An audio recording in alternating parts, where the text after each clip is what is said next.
सम्राट अकबर के विशाल साम्राज्य में न्याय की प्रतिष्ठा सर्वोपरि थी। लेकिन जहां न्याय का शासन होता है, वही लालच और धोखेबाजी भी अपनी जड़ें जमाने की कोशिश करते हैं। ऐसी ही एक कहानी आगरा के बाहरी गांव से शुरू होती है, जहां एक ईमानदार किसान को एक धूर्त साहूकार के चंगुल से निकालने के लिए बीरबल को अपनी सबसे तीक्ष्ण बुद्धि का प्रयोग करना पड़ा। मेवाराम एक साधारण किसान था। वो अपनी पत्नी और 2 छोटी बेटियों के साथ रहता था। मेवाराम दिल का सच्चा और कर्मठ था, लेकिन दुर्भाग्य ने उसका पीछा नहीं छोड़ा। लगातार 2 साल सूखा पड़ने से उसकी फसलें बर्बाद हो गई। उसके पास अपनी जमीन पर बीज बोने और परिवार को खिलाने के लिए कुछ नहीं बचा था। मजबूरन मेवाराम को गांव के सबसे अमीर और सबसे क्रूर साहूकार धर्मदास के पास जाना पड़ा। धर्मदास अपनी अमीरी के बावजूद बेहद लालची था। उसका नियम था, किसी को मदद दो, लेकिन बदले में उसकी आत्मा तक निचोड़ लो। धर्मदास अपनी गद्दी पर बैठा था। उसके चेहरे पर मक्कारी भरी मुस्कान थी। नमस्ते साहूकार जी, मुझे कुछ पैसे चाहिए, बस 100 सोने के सिक्के, ताकि मैं अगली फसल बो सकूं। वादा करता हूं, फसल आते ही मैं ब्याज समेत आपका सारा कर्ज चुका दूंगा। धर्मदास ने मेवाराम को ऊपर से नीचे तक देखा। वो जानता था कि मेवाराम की जमीन गांव में सबसे उपजाऊ थी और वो उसकी जमीन पर कब्जा करना चाहता था। 100 सिक्के? धर्मदास हंसा। मेवाराम, तुम्हें लगता है कि मैं इतनी कम रकम पर तुम्हें यूं ही छोड़ दूंगा? मैं तुम्हें पैसे दूंगा, लेकिन मेरी 3 शर्तें हैं और तुम्हें उन्हें कागज पर लिखना होगा। मेवाराम की मजबूरी ने उसे अंधा कर दिया था। उसने तुरंत सहमति दे दी। धर्मदास की शर्तें: 1. कर्ज की अवधि मेवाराम को ठीक 1 साल के भीतर सारा कर्ज उच्च ब्याज समेत चुकाना होगा। 2. गिरवी अगर मेवाराम कर्ज चुकाने में विफल रहा तो उसकी सारी जमीन और घर धर्मदास का हो जाएगा। 3. अजीबोगरीब शर्त धर्मदास ने एक और अजीब शर्त जोड़ी। उसने कागज पर लिखा, कर्ज लेते समय मेवाराम एक मुट्ठी भर खुशी और एक मुट्ठी भर गम भी मेरे पास गिरवी रखेगा। मेवाराम ने पहली 2 शर्तें सुनी और घबराया। तीसरी शर्त सुनकर उसे लगा कि साहूकार मजाक कर रहा है। साहूकार जी, ये खुशी और गम क्या है? मैं आपको भौतिक चीजें दे सकता हूं, लेकिन भावनाएं कैसे गिरवी रख सकता हूं? धर्मदास जोर से हंसा। ये मेरी इच्छा है। अगर तुम इस शर्त को नहीं मानोगे तो मैं तुम्हें पैसे नहीं दूंगा। अगर तुम कर्ज चुकाने में असफल रहे और मैं तुम्हें अदालत में घसीटूं, तो मुझे तुम्हारी जमीन और घर के साथ साथ तुम्हारी गिरवी रखी हुई खुशी और गम भी चाहिए। याद रखना, ये शर्त सबसे महत्वपूर्ण है। मेवाराम को लगा कि ये केवल एक मजाकिया मुहावरा है, जिसका कोई कानूनी अर्थ नहीं है। भूख और गरीबी की मार से परेशान मेवाराम ने लालच भरे उस समझौते पर हस्ताक्षर कर दिए। उसने 100 सिक्के लिए और अपने घर लौट आया, ये सोचते हुए कि 1 साल बाद वो जरूर सफल होगा। 1 साल गुजर गया। मेवाराम ने उस साल बहुत मेहनत की। फसल भी अच्छी हुई, लेकिन अनपेक्षित रूप से बाजार में अनाज की कीमतें गिर गई। उसने जीतोड़ कोशिश की, लेकिन धर्मदास के अत्यधिक ब्याज के कारण वो केवल कर्ज का आधा हिस्सा ही चुका पाया। मेवाराम घबरा गया। वो धर्मदास के पास गया और हाथ जोड़कर और अधिक समय मांगा। साहूकार जी, मुझे 6 महीने और दे दो। मैं जानता हूं कि मैं आपकी सारी रकम चुका दूंगा। धर्मदास ने अब वो मौका देखा जिसका वो सालों से इंतजार कर रहा था। नहीं मेवाराम, साहूकार ने ठंडी आवाज में कहा, समय समाप्त हो गया है। कागज पर हस्ताक्षर है। तुम्हारी सारी जमीन और तुम्हारा घर अब मेरा है। मेवाराम रो पड़ा। उसकी पत्नी और बच्चे अब बेघर होने वाले थे। उसने धर्मदास के पैरों पर गिरकर दया की भीख मांगी, लेकिन धर्मदास नहीं पिघला। चलो अब आगरा के शाही दरबार चलते हैं। धर्मदास ने कहा, सम्राट अकबर न्याय करेंगे। तुम कर्ज नहीं चुका पाए, इसलिए जमीन मेरी हुई। जब वे दरबार पहुंचे तो धर्मदास ने सारी बात बताई।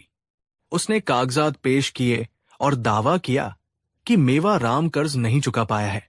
जहां पनाह, धर्मदास ने कहा, मेवा राम ने अपनी शर्तों का पालन नहीं किया। अब उसकी जमीन मेरी है। कागजात देखिए। अकबर ने कागजात देखे। कानूनी रूप से धर्मदास सही था। मेवा राम, तुमने खुद इस पर हस्ताक्षर किए हैं। मैं कानून के खिलाफ नहीं जा सकता। धर्मदास, तुम्हारी जमीन और घर पर कब्जा करने का अधिकार बनता है। मेवा राम टूट गया, लेकिन तभी बीरबल, जो कोने में शांत खड़े थे, आगे आए। जहांपनाह, रुकिए। कानून सिर्फ कागज के टुकड़ों से नहीं बनता, बल्कि शर्तों के पूरी होने से बनता है। साहूकार धर्मदास ने अपनी 3 शर्तें बताई थी। क्या आपने तीसरी शर्त पूरी करने का दावा किया है? धर्मदास चौंक गया। उसे लगा था कि वो अजीब शर्त कोई मायने नहीं रखती। तीसरी शर्त? ओहो, हां, तीसरी शर्त। हां, तीसरी शर्त। क्या आपको याद है? मेवा राम को अपनी जमीन और घर के साथ साथ आपको एक मुट्ठी भर खुशी और एक मुट्ठी भर गम तभी गिरवी देना था। धर्मदास ने मुस्कुराना शुरू किया। उसे लगा कि वो अपनी चतुराई से बीरबल को फंसा देगा। जी हां, वजीर आजम, अब मेरी शर्त है कि वो मुझे अपनी जमीन के साथ साथ वो खुशी और गम भी दे। अगर वो ये देने में असफल रहा तो भी उसका कर्ज नहीं चुका माना जाएगा। मेवा राम ने निराशा में सिर झुका लिया। वो खुशी और गम कैसे दे सकता था? बीरबल ने धर्मदास की ओर देखा। उसकी आंखें लालच और विजय के अहंकार से भरी थी। बहुत अच्छा धर्मदास, तुम्हारा दावा स्वीकार किया जाता है। अब तुम्हें मेवा राम से उसकी जमीन और घर के साथ साथ खुशी और गम भी लेना होगा। बीरबल ने मेवा राम की ओर देखा। मेवा राम, क्या तुम साहूकार को खुशी और गम देने के लिए तैयार हो?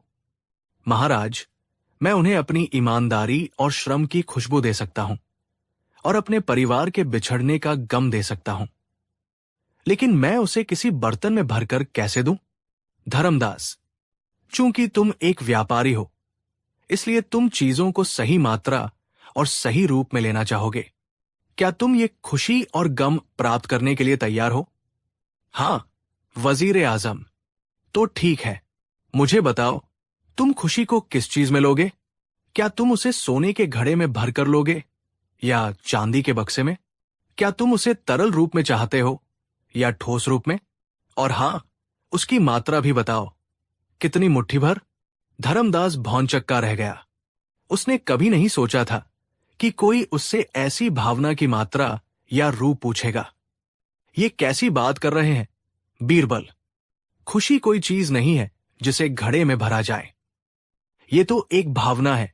जहांपनाह, देखिए, धर्मदास स्वयं स्वीकार कर रहा है कि खुशी को किसी भौतिक रूप में मापा या लिया नहीं जा सकता, लेकिन फिर भी उसने मेवा राम से इसे गिरवी रखने के लिए कहा था।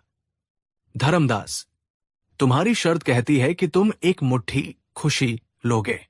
अगर तुम इसे भौतिक रूप में नहीं ले सकते, तो इसका मतलब है कि तुम उस शर्त को पूरा नहीं कर सकते जिसे तुमने खुद कागज पर लिखवाया था। और अगर तुम खुशी नहीं ले सकते, तो तुम गम भी नहीं ले सकते, क्योंकि ये दोनों भावनाएं एक दूसरे से जुड़ी हुई हैं और इन्हें एक ही आदमी से लिया जाना है। आप सब ध्यान दें। धर्मदास ने जानबूझकर एक ऐसी शर्त रखी जिसे पूरा करना असंभव था। उसने अपनी तीसरी शर्त का उद्देश्य ये बनाया था कि यदि किसान कर्ज चुका भी दे तो भी वो उसे फंसा सके। ये एक व्यापारी नहीं, बल्कि एक धोखेबाज की चाल है। धर्मदास घबरा गया। वो चिल्लाया, लेकिन ये मेरी शर्त थी। वो इसे पूरा करने के लिए बाध्य था। हां, वो बाध्य था, लेकिन तुम भी बाध्य हो। तुमने मेवा राम से कहा था कि वो अपनी खुशी गिरवी रखेगा। अब तुम उसे स्वीकार क्यों नहीं कर रहे हो? क्या तुम खुशी के सौदागर नहीं हो? क्या तुम मेवा राम की ईमानदारी और उसकी मेहनत की खुशी को स्वीकार नहीं करते? जहांपनाह, मेरा फैसला यह है, मेवा राम ने अपनी मेहनत की खुशी और कर्ज न चुका पाने का गम दोनों ही धर्मदास को पेश कर दिए हैं, लेकिन धर्मदास इन भावनाओं को स्वीकार करने को तैयार नहीं है, क्योंकि इन्हें मापा नहीं जा सकता। चूंकि धर्मदास ने अपनी तीसरी और सबसे महत्वपूर्ण शर्त को पूरा करने से इनकार कर दिया है, इसलिए ये पूरा समझौता अवैध और शून्य माना जाता है। दरबार तालियों से गूंज उठा। अकबर भी बीरबल की बुद्धिमत्ता से अत्यंत प्रसन्न हुए। बीरबल का फैसला सही है। धर्मदास, तुमने जानबूझकर मेवा राम को फंसाने के लिए ये धूर्त चाल चली। तुमने सोचा कि खुशी और गम को कागज पर लिखकर तुम कानून को धोखा दे दोगे, लेकिन बीरबल ने तुम्हारे लालच को तुम्हारे ही जाल में फंसा दिया। अकबर ने आदेश दिया, 1. धर्मदास द्वारा बनाया गया कर्ज समझौता तुरंत रद्द किया जाता है। 2. मेवा राम को उसकी जमीन और घर वापस लौटाए जाते हैं। 3. चूंकि धर्मदास ने गरीब किसान को धोखा देने की कोशिश की, इसलिए उसे दंड स्वरूप शाही खजाने में से सोने के सिक्के भरने होंगे। धर्मदास का चेहरा उतर गया। वो सदमे में था। उसने अपनी लालच के कारण सो सिक्के गवा दिए, और जिस जमीन पर वो कब्जा करना चाहता था, वो भी उसके हाथ से निकल गई।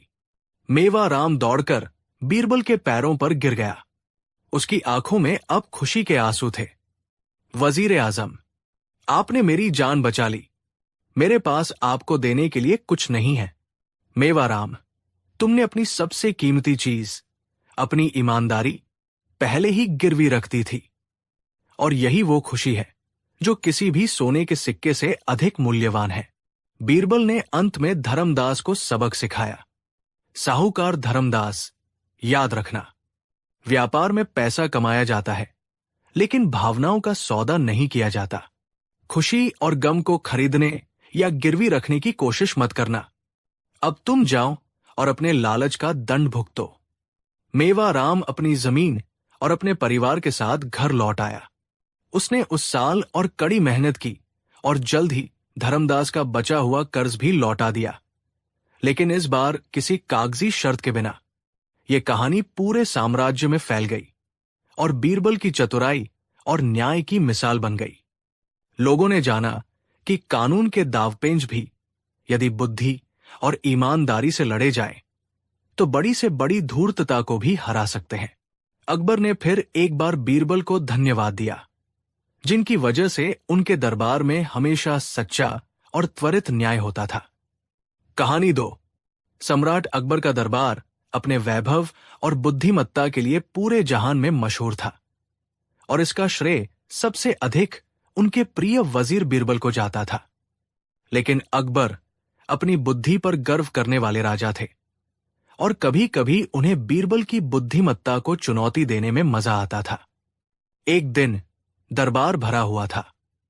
अकबर उदास मुद्रा में बैठे थे। उन्होंने बीरबल को अपने पास बुलाया।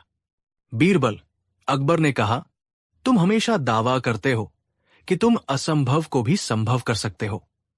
मैं तुम्हारी बुद्धिमत्ता की परीक्षा लेना चाहता हूं। यदि तुमने मेरी ये 3 शर्तें पूरी कर दी, तो मैं मानूंगा कि तुम सचमुच दुनिया के सबसे बुद्धिमान व्यक्ति हो। लेकिन अगर तुम असफल हुए, तो तुम्हें दरबार छोड़कर जाना होगा। दरबारी उत्साहित हो गए। बीरबल के विरोधी, जैसे मुल्ला दो प्याजा, दबी हुई हंसी हंस रहे थे। उन्हें लगा कि ये बीरबल के पतन का समय है। बीरबल ने शांत और विनम्रता से सिर झुकाया। जहांपनाह, मैं आपकी हर शर्त को पूरा करने का प्रयास करूंगा। कृपया आज्ञा दें। अकबर ने एक एक करके अपनी 3 शर्तें रखी। मेरी पहली शर्त यह है, बीरबल, अकबर ने घोषणा की, कि तुम्हें मेरे लिए एक मुट्ठी हवा लानी होगी, जिसे तुम वास्तव में भौतिक रूप से अपनी मुट्ठी में कैद कर सको, और वो मुट्ठी बंद होने पर भी उस हवा को वहां से बाहर नहीं निकलना चाहिए। पूरा दरबार चौंक गया। हवा को मुट्ठी में कैद करना असंभव था। जैसे ही मुट्ठी बंद होती, हवा उसमें रहती नहीं, बल्कि उसमें से गुजर जाती थी। ये शर्त सचमुच पहली नजर में ही असंभव लग रही थी। बीरबल ने अकबर की पहली शर्त को स्वीकार कर लिया। उन्होंने सोचने के लिए 1 सप्ताह का समय मांगा, और अकबर ने उन्हें खुशी खुशी समय दे दिया। बीरबल तुरंत उस समस्या के समाधान में जुट गए। उन्हें पता था कि हवा, गैस को किसी भी तरह से हाथ से नहीं पकड़ा जा सकता। इसलिए उन्हें हवा के किसी ऐसे रूप को प्रस्तुत करना था जो मुट्ठी में कैद हो सके, लेकिन फिर भी हवा ही रहे। 7वें दिन बीरबल दरबार में हाजिर हुए। उनके हाथ में कोई पिंजरा या बोरी नहीं थी, बल्कि एक सामान्य हवा से भरा हुआ फूला हुआ गुब्बारा था। अकबर उत्सुक थे। क्या लाए हो बीरबल? क्या ये मुट्ठी भर हवा है? हाँ जहांपनाह, बीरबल मुस्कुराए।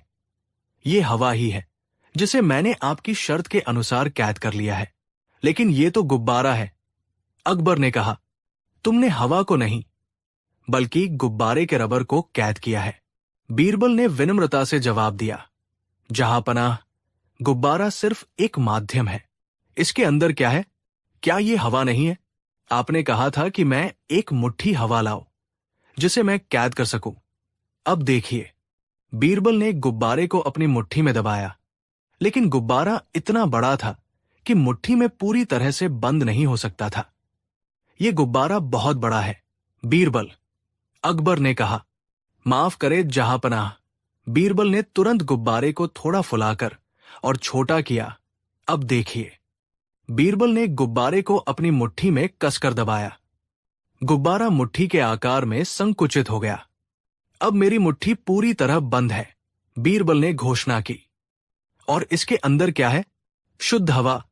यह हवा मुट्ठी से बाहर नहीं निकल रही है, क्योंकि वो रबर की दीवारों द्वारा कैद है। बीरबल ने आगे कहा, यदि आप गुब्बारे को हटा दें तो हवा तुरंत भाग जाएगी, क्योंकि हवा का स्वभाव ही मुक्त रहना है।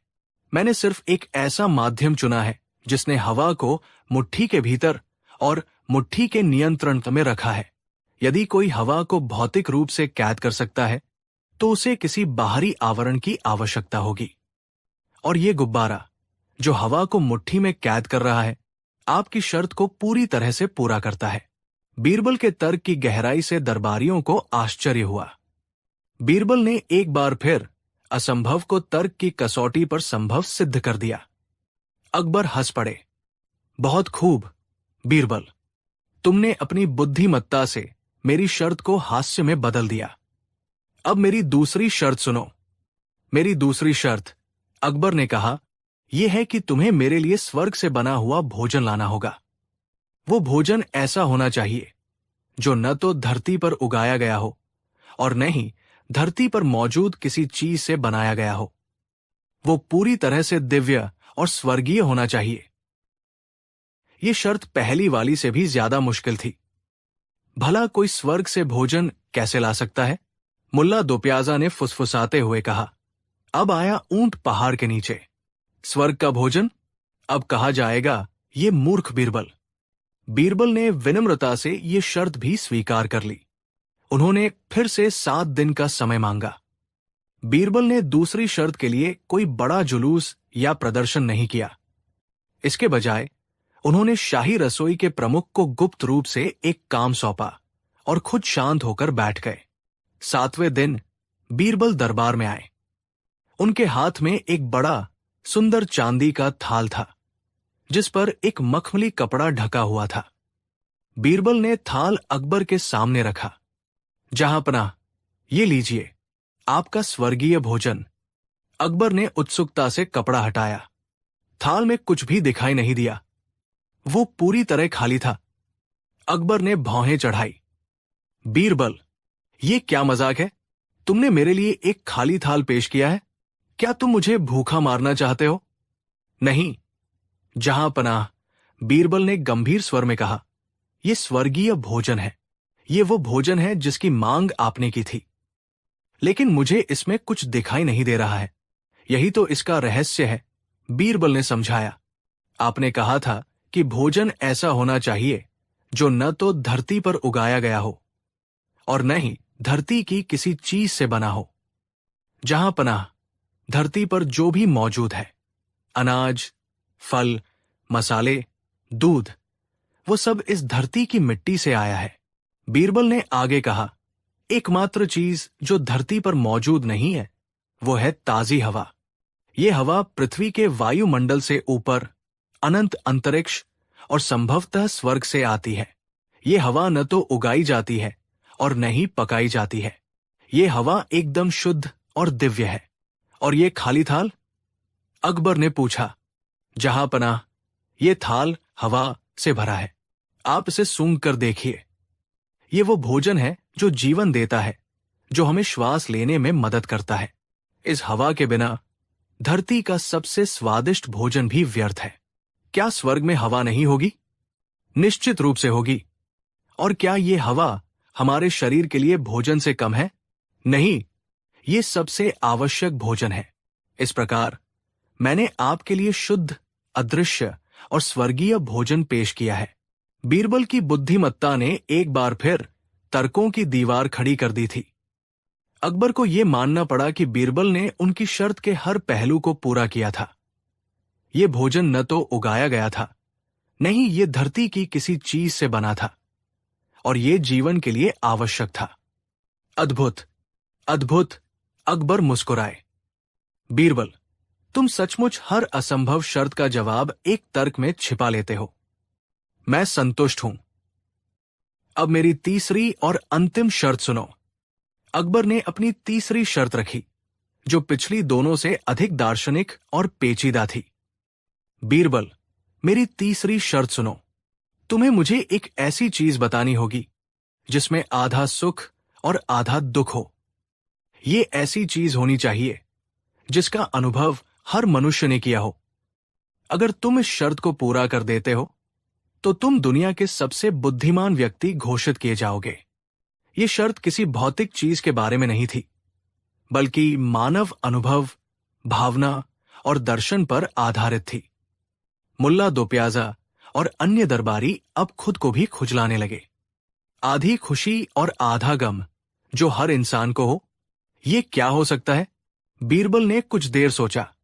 उन्हें पता था कि इस सवाल का जवाब देने के लिए किसी लंबी तैयारी की जरूरत नहीं है, बल्कि उन्हें बस मानव जीवन के सबसे गहरे सच को पहचानना था। जहां पनाह, बीरबल ने तुरंत जवाब दिया। मुझे इस शर्त को पूरा करने के लिए 1 सप्ताह नहीं, बल्कि बस 1 दिन चाहिए। बीरबल अगले दिन दरबार में हाजिर हुए। उनके चेहरे पर एक ऐसी मुस्कान थी जो सुख और दुख दोनों का मिश्रण थी। अगले दिन बीरबल ने एक आदमी को दरबार में पेश किया। ये आदमी गांव का एक साधारण और मजदूर था, जिसकी पीठ पर एक भारी बोरा था। बीरबल जहांपनाह, मैंने आपकी शर्त पूरी कर दी है। इस चीज में आधा सुख और आधा दुख दोनों समाये हुए हैं, और इसका अनुभव हर इंसान करता है। अकबर, ये मजदूर या ये बोरा? मुझे कुछ समझ नहीं आ रहा है। बीरबल, बीरबल न तो मजदूर और न ही बोरा। जहांपनाह, ये है जवान बेटा। दरबार में एक बार फिर सन्नाटा छा गया। बीरबल ने इस जवाब को विस्तार से समझाया। जहांपनाह, जब किसी पिता के घर जवान बेटा जन्म लेता है तो पिता को अपार सुख की अनुभूति होती है।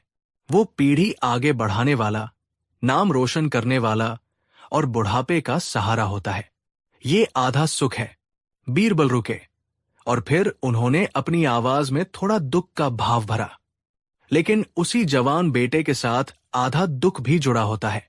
जब तक वो बेटा जवान होता है, माता पिता को उसकी हर जरूरत, उसकी शिक्षा, उसकी शादी, उसके करियर और उसके पूरे जीवन की चिंता सताती रहती है। पिता अपने बेटे के लिए जीवन भर त्याग करता है, उसे पालने के लिए खुद कष्ट सहता है। उसका भविष्य कैसा होगा, ये सोचकर पिता हमेशा चिंतित रहता है। बीरबल ने अपनी बात पूरी की। तो जहांपनाह, जब तक बेटा जवान रहता है, वो पिता के लिए सुख और दुख का एक अनंत मिश्रण होता है। उसकी सफलता सुख है, उसकी समस्याएं दुख है। ये ऐसी चीज है जिसका अनुभव अमीर गरीब, राजा रंक, हर इंसान करता है। अकबर मंत्रमुग्ध हो गए। उन्होंने अपने जीवन पर विचार किया, अपनी संतानों के बारे में सोचा, और उन्हें महसूस हुआ कि बीरबल का जवाब कितना सत्य और गहरा था। बीरबल, ये जवाब सिर्फ बुद्धिमत्ता नहीं, ये जीवन का सार है। तुम्हारे पास हर तर्क का जवाब है, हर असंभव शर्त का तोड़ है। अकबर ने तुरंत मुल्ला दो प्याजा और अन्य दरबारियों को निर्देश दिया कि वे अब बीरबल की आलोचना बंद करें, क्योंकि उनकी बुद्धिमत्ता की कोई सीमा नहीं है। अकबर ने बीरबल को ढेर सारा सोना, हीरे और सम्मान दिया और उन्हें घोषणा की कि बीरबल केवल वजीर नहीं, बल्कि उनके साम्राज्य का सबसे अमूल्य रत्न है। इस प्रकार बीरबल ने अपनी बुद्धि, तर्क और मानव मनोविज्ञान की गहरी समझ से बादशाह अकबर की 3 असंभव शर्तों को पूरा किया और साबित कर दिया कि कोई भी समस्या तब तक असंभव नहीं है जब तक उसे हल करने के लिए सही दृष्टिकोण न अपनाया जाए। कहानी 3। मुगल सल्तनत की राजधानी आगरा में दीवान खास की भव्यता और वैभव को दर्शाती सुनहरी धूप संगमरमर के फर्श पर नाच रही थी। बादशाह अकबर अपने नवरत्नों से घिरे गहरे चिंतन में डूबे थे। आज का दिन सामान्य राजकाज और गंभीर मसलों पर चर्चा के बजाय हास्य और बुद्धि की परीक्षा के लिए निर्धारित था। अकबर अक्सर बीरबल को चुनौती देने का कोई मौका नहीं छोड़ते थे और बीरबल भी हर बार अपनी चतुराई से बादशाह को अचंभित कर देते थे। दरबार में आजकल एक नए महत्वाकांक्षी दरबारी की तूती बोल रही थी, जिसका नाम कासिम खान था। कासिम खान खुद को बीरबल से कम नहीं समझता था और उसकी महत्वाकांक्षा बीरबल की कुर्सी तक पहुंचना थी। वो हर अवसर पर बीरबल को नीचा दिखाने की फिराक में रहता था और आज उसे एक मौका मिल ही गया। अकबर ने एक लंबी जम्हाई ली और अपने दरबारी कासिम खान की ओर देखा। कासिम खान, मैंने सुना है तुम आजकल ज्योतिष और जीव विज्ञान दोनों में गहरी रुचि ले रहे हो। क्या तुम बता सकते हो कि दुनिया में सबसे आसान और सबसे मुश्किल सवाल क्या है? कासिम खान ने तुरंत कहा, जहांपनाह, सबसे आसान सवाल है आप कौन हैं, और सबसे मुश्किल सवाल वो केवल बीरबल ही बता सकते हैं। उसने तिरछी निगाहों से बीरबल को देखा। बीरबल हमेशा की तरह शांत और मुस्कुराते हुए बादशाह की दाईं ओर बैठे थे। अकबर ने मेज पर पड़ी एक रेशमी रुमाल को उठाया और उससे खेलने लगे। ठीक है, मैं आज तुम्हें एक ऐसा सवाल देता हूं, कासिम, जिसे हल करने में शायद तुम्हारी ज्योतिषीय विद्या काम न आए। और ये ऐसा सवाल है जो केवल बुद्धि और हाजिर जवाबी से ही सुलझाया जा सकता है। अकबर ने अपने सेवकों को संकेत किया। सेवक एक छोटे से टोकरे में ढके हुए एक जानवर को लेकर आए। जैसे ही टोकरे का पर्दा हटा, दरबार में मंद हंसी फैल गई। टोकरे में एक बहुत छोटा, नया जन्मा, सफेद रंग का गधे का बच्चा, बछेड़ा था। ये इतना छोटा था कि शायद कल रात ही पैदा हुआ होगा।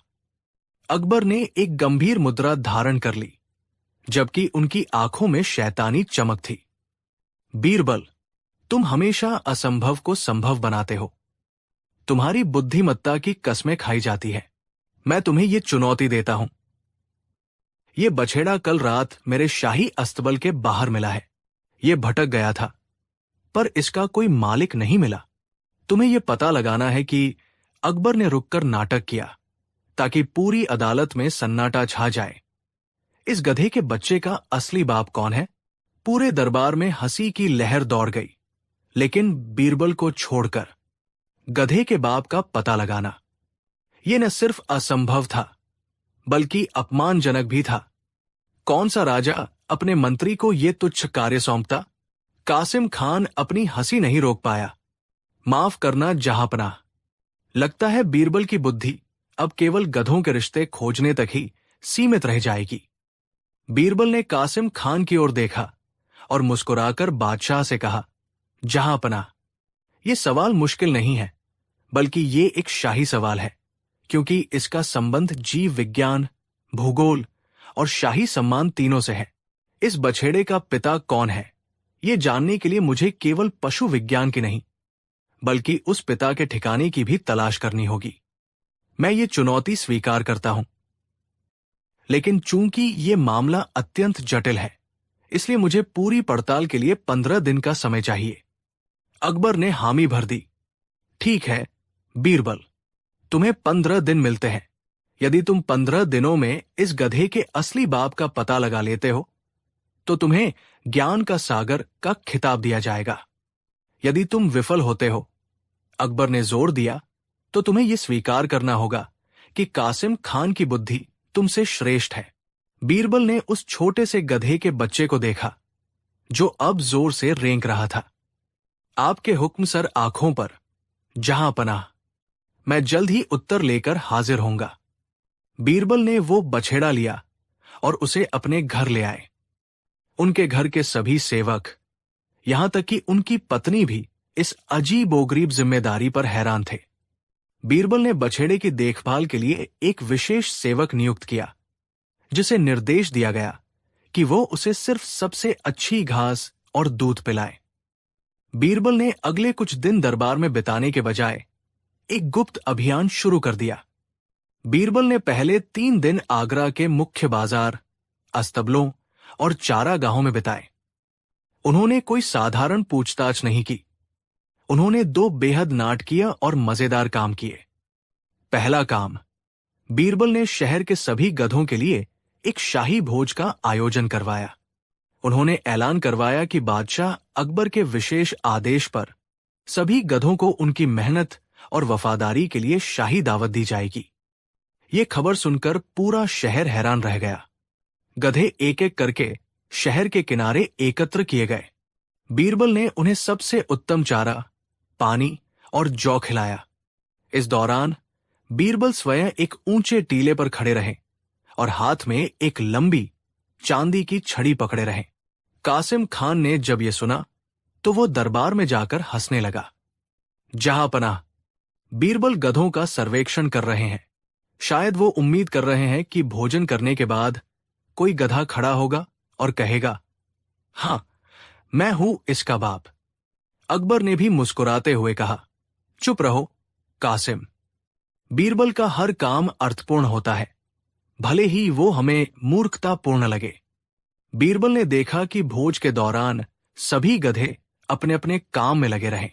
किसी ने भी उस छोटे बछड़े की ओर ध्यान नहीं दिया, न ही कोई भावनात्मक प्रतिक्रिया दी। 4 दिन बाद बीरबल ने दूसरा काम किया। उन्होंने घोषणा की कि वो गधों के वंशावली रिकॉर्ड की तलाश में जा रहे हैं। उन्होंने आगरा के बाहर सभी चरवाहों और खच्चर पालने वालों को इकट्ठा किया। उन्होंने एक विशाल रजिस्टर बनवाया और हर चरवाहे से उसके गधों का नाम, उम्र और पिछले 1 महीने में उसकी यात्रा का विस्तृत ब्यौरा नोट करवाया। ये काम इतना थकाऊ और निरर्थक था कि चरवाहे परेशान हो गए। एक चरवाहे ने हिम्मत करके पूछा, माफ करना बीरबल साहब, लेकिन क्या आप सच में सोचते हैं कि हमें गधों के पारिवारिक इतिहास से कोई लेना देना है? बीरबल ने गंभीर चेहरा बनाया। हां, ये बादशाह का हुक्म है। हमें ये पता लगाना है कि ये बछेड़ा कहीं कोई खोया हुआ शाही राजकुमार तो नहीं है जिसे किसी श्राप ने गधा बना दिया हो। इसलिए हमें उसके पिता की उच्च वंशावली की जांच करनी होगी। ये कहकर उन्होंने पन्ने दर पन्ने रजिस्टर भरे, जिसमें सिर्फ भूरा गधा, उम्र 5 साल, यात्रा, यमुना के घाट तक और वापस जैसे विवरण थे। 10 दिन बीत गए। बीरबल ने इन 10 दिनों में एक भी बार दरबार में अपनी शक्ल नहीं दिखाई। अकबर परेशान हो गए। क्या बीरबल सच में इतनी मुश्किल चुनौती से हार मान गए थे, या वो सच में किसी जंगली गधे के बाप की तलाश में रेगिस्तान में भटक रहे थे? 15वें दिन से सिर्फ 1 दिन पहले कासिम खान खुशी से फूला नहीं समा रहा था। उसने अकबर से कहा, जहां पनाह, बीरबल विफल हो गए। उन्होंने अपनी हार मान ली है, तभी वो दरबार में नहीं आए। गधे का बाप खोजना इंसान के बस की बात नहीं है। ये सिर्फ बीरबल की बुद्धिमत्ता का ढोंग था। अकबर ने अपनी दाढ़ी सहलाते हुए कहा, इतनी जल्दी निष्कर्ष पर मत पहुंचो कासिम। मुझे बीरबल पर पूरा भरोसा है। उसी शाम बीरबल वापस लौटे। वो थके हुए दिख रहे थे। उनके कपड़े धूल भरे थे, मानो वो लंबी यात्रा से लौटे हों। उन्होंने दरबार में प्रवेश किया और सीधे अकबर के पैरों में गिर पड़े। जहां पनाह, मुझे क्षमा करें। मैं आपकी सेवा में हाजिर नहीं हो पाया क्योंकि मैं एक बहुत ही गुप्त और खतरनाक मिशन पर था। मुझे अब इस बछेड़े के पिता का पता चल गया है। पूरा दरबार थम गया। कासिम खान हक्का बक्का रह गया। पता चल गया? अकबर ने पूछा। तो बताओ बीरबल, कौन है इस शाही बछड़े का बाप? क्या वो कोई महान युद्ध का घोड़ा था जिसे श्राप मिला था, या कोई जादुई खच्चर? बीरबल ने कहा, हुजूर, न वो कोई घोड़ा था और न ही कोई जादुई खच्चर। वो एक अत्यंत साधारण और सामान्य प्राणी है। बीरबल ने गहरी सांस ली। जहांपनाह, मैंने 10 दिन तक पूरा साम्राज्य छान मारा। मैंने सभी गधों के भोज कराए, सभी चरवाहों से पूछताछ की, लेकिन मैं सफल नहीं हो सका। कोई भी गधा उस बछेड़े को देखकर भावनात्मक रूप से प्रतिक्रिया नहीं दे रहा था। फिर मुझे समझ आया कि मैंने एक महत्वपूर्ण बात पर ध्यान नहीं दिया। क्या? अकबर ने पूछा। मैंने ये पता लगाना चाहा कि गधे का पिता कौन है, लेकिन मैं ये भूल गया कि गधे का पिता कहाँ है।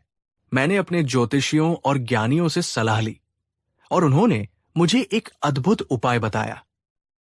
बीरबल ने नाटकीय अंदाज में पूरे दरबार को स्कैन किया। जहांपनाह, गधे का बाप कोई साधारण गधा नहीं है। वो एक ऐसा प्राणी है जिसे लोग अक्सर मूर्ख समझते हैं, लेकिन वो चुपचाप अपना काम करता रहता है, रात दिन बोझ उठाता रहता है और कभी शिकायत नहीं करता। और ऐसी महान आत्माओं के बारे में पता लगाने के लिए हमें अलौकिक शक्तियों की मदद लेनी होगी। ये सुनकर कासिम खान एक बार फिर हंसने लगा। अलौकिक शक्तियां? बीरबल, तुम अब सिर्फ बहाने बना रहे हो। बीरबल ने कासिम खान की अनदेखी की। हुजूर, मुझे आज्ञा दे कि मैं उस बछेड़े के पिता से आपकी भेंट कराऊं। अकबर ने उत्सुकता से कहा। हां, अवश्य। कहाँ है वो महान आत्मा? वो अभी शाही अस्तबल में है, जहां उस बछेड़े को जन्म मिला था। पर उसे लाने के लिए एक विशेष सम्मान की आवश्यकता होगी। चूंकि वो महान आत्मा इतनी बोझ सहने वाली है, इसलिए उसे सम्मानपूर्वक दरबार में नहीं लाया जा सकता। आपको खुद वहां चलना होगा जहां वो स्थित है। अकबर इस पूरे नाटक से बेहद खुश थे। उन्होंने तुरंत पूरे दरबार को शाही अस्तबल चलने का आदेश दिया। शाही जुलूस अस्तबल की ओर बढ़ा। बीरबल सबसे आगे थे। उनके पीछे बादशाह अकबर और उनके पीछे गर्व से भरा हुआ कासिम खान और अन्य दरबारी। कासिम खान पूरी तरह आश्वस्त था कि बीरबल अब किसी बूढ़े, बीमार गधे को दिखाकर कोई मनगढ़ंत कहानी सुनाएंगे। जब वे अस्तबल पहुंचे तो बीरबल ने उन्हें एक बड़े, खाली कोने की ओर निर्देशित किया। कोने में एक छोटा सा बछेड़ा खड़ा था, जिसे अब भी रेंकने की आदत थी। बीरबल ने उस बछेड़े के पास हाथ जोड़ा और फिर बादशाह की ओर मुड़े। जहांपनाह, मैं आपको उस महान आत्मा के पास ले जाने से पहले एक कहानी सुनाना चाहता हूं। यह कहानी मेरे शोध से जुड़ी है। मैंने जब भी किसी चरवाहे से पूछा कि इस बछेड़े का बाप कौन हो सकता है, तो उन्होंने हमेशा एक ही जवाब दिया, ये तो जंगल का होगा या राह भटक गया होगा। ये तो किसी का नहीं है। बीरबल ने रुककर गंभीर निगाहों से अकबर को देखा। मैंने तब समझा कि गधे की वंशावली इंसानों की वंशावली से अलग होती है। गधे का कोई निश्चित ठिकाना नहीं होता। उसका पिता वो होता है जो उसे स्वीकार करे, जो उसे अपना माने। कासिम खान ने बीच में टोकते हुए कहा, यह क्या बकवास है बीरबल? तुम फालतू की बातें करके समय बर्बाद कर रहे हो। बस नाम बताओ। बीरबल ने कासिम खान की ओर घूरा, मानो उन्होंने एक छोटा कीड़ा देख लिया हो। कासिम खान, इतना अधीर मत बनो। मैं बता रहा हूं। इस बछेड़े का बाप अस्तबल में ही है, लेकिन वो अभी यहां से कहीं दूर है। बीरबल ने अपने एक सेवक को बुलाया, जिसे उन्होंने निर्देश दिया था कि वो बछेड़े के जन्म से जुड़ी सभी घटनाओं पर ध्यान दे। सेवक ने बताया, हुजूर, बछेड़ा आधी रात को अस्तबल के बाहर पाया गया था, जहां रात के समय कोई नहीं होता। उसकी मां भी आसपास नहीं थी। बीरबल ने एक रहस्यमय मुद्रा धारण की और सीधे अकबर के सामने खड़े हो गए। जहांपनाह, मैंने 15 दिन पहले ये बछेड़ा आपके शाही दरबार से लिया था। उस समय ये बछेड़ा अकेला था। कोई इसे छूने को तैयार नहीं था। हर दरबारी, यहां तक कि कासिम खान भी इसे एक तुच्छ और नीची चीज मानकर इसकी उपेक्षा कर रहे थे। किसी ने इसकी जिम्मेदारी नहीं ली। लेकिन हुजूर, बीरबल ने अपनी आवाज धीमी की, जब आपने मुझे इस बछेड़े का पिता ढूंढने का शाही फरमान दिया तो आपने अनजाने में एक बहुत बड़ा कार्य कर दिया। बीरबल ने थोड़ा आगे झुककर कहा, एक पिता वो होता है जो किसी संतान को स्वीकार करता है, उसकी जिम्मेदारी लेता है और उसके लिए अपनी प्रतिष्ठा दांव पर लगाता है। बीरबल ने अस्तबल में लगे हुए एक बड़े से दर्पण की ओर इशारा किया, जिसमें बादशाह अकबर का विशाल और शानदार प्रतिबिंब दिखाई दे रहा था। जहां पनाह, पिछले 15 दिनों में इस बेचारे बेसहारा बछेड़े के लिए आपने अपनी प्रतिष्ठा दांव पर लगाई। आपने मुझे पूरे साम्राज्य में खोजबीन के लिए भेजा। आपने अपनी शाही शक्तियों का उपयोग सिर्फ इसलिए किया ताकि ये बछेड़ा अकेला महसूस न करे। बीरबल ने अंतिम पंचलाइन मारी। उनकी आवाज में विजयी हास्य था। जहां पनाह, ये बछेड़ा जब तक बेसहारा था तब तक इसका कोई बाप नहीं था। लेकिन जैसे ही आपने इसकी खोज का जिम्मा लिया और इसे अपने शाही अस्तबल में जगह दी, आपने दुनिया के सामने घोषणा कर दी कि इस गधे का कोई और नहीं बल्कि इस सल्तनत का सबसे जिम्मेदार और दयालु शासक ही इसका पिता है। पूरे अस्तबल में अजीबोगरीब चुप्पी छा गई। अकबर पहले तो हैरान हुए, फिर उनके चेहरे पर धीरे धीरे एक विशाल मुस्कान आ गई। तो बीरबल, अकबर ने हंसते हुए पूछा, तुम कहना चाहते हो कि मैं हिंदुस्तान का शहंशाह इस नन्हे से गधे के बच्चे का बाप हूं? बीरबल ने सम्मानपूर्वक झुककर कहा, जी हुजूर, कम से कम शाही कागजात में तो यही लिखा जाएगा, क्योंकि आपने इसे अपनाया है और इसे खोजने की जिम्मेदारी ली है। एक पिता की इससे बड़ी परिभाषा और क्या हो सकती है? अकबर जोर जोर से हंसने लगे। ये जवाब इतना अप्रत्याशित, इतना अपमानजनक, फिर भी इतना तर्कसंगत और हास्यास्पद था कि किसी को विरोध करने का मौका ही नहीं मिला। बीरबल ने तुरंत कासिम खान की ओर देखा, जो शर्म के मारे पानी पानी हो रहा था। और कासिम खान, बीरबल ने कहा, अब जब इस बछेड़े के पिता बादशाह अकबर खुद हैं, तो मैं आपसे पूछता हूं, क्या आप उनके बेटे को मूर्ख समझते हैं? यदि आप ऐसा समझते हैं तो ये सीधे सीधे बादशाह का अपमान है। कासिम खान ने तुरंत हाथ जोड़ लिए। नहीं, बिल्कुल नहीं बीरबल, ये बछेड़ा अत्यंत भाग्यशाली है। ये तो एक शाही वंशावली का गधा है। अकबर ने अपने पेट पर हाथ रखकर हंसना जारी रखा। उन्होंने बीरबल को उठाया और गले लगा लिया। बीरबल, तुम अद्वितीय हो। तुम मेरे सम्मान को भी दांव पर लगा देते हो, लेकिन तुम्हारी चतुराई के सामने कोई खड़ा नहीं हो सकता। तुमने मुझे सिर्फ एक गधे के बाप का पता नहीं बताया, बल्कि तुमने मुझे ये सिखाया कि जिम्मेदारी लेने से ही व्यक्ति महान बनता है।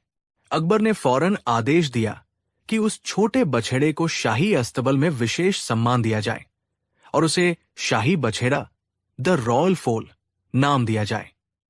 उन्होंने बीरबल को ज्ञान का सागर का खिताब देने के साथ साथ सोने के मोहरों से भरी थैली भी दी।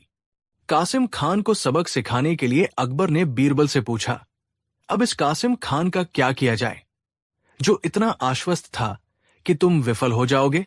बीरबल ने मुस्कुराते हुए कहा, हुजूर, कासिम खान को दंडित करने की आवश्यकता नहीं है। उन्हें केवल एक छोटी सी सेवा करनी चाहिए। कैसी सेवा?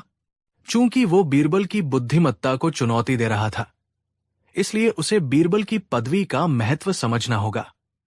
कासिम खान को शाही बछड़े की देखभाल का जिम्मा दिया जाए।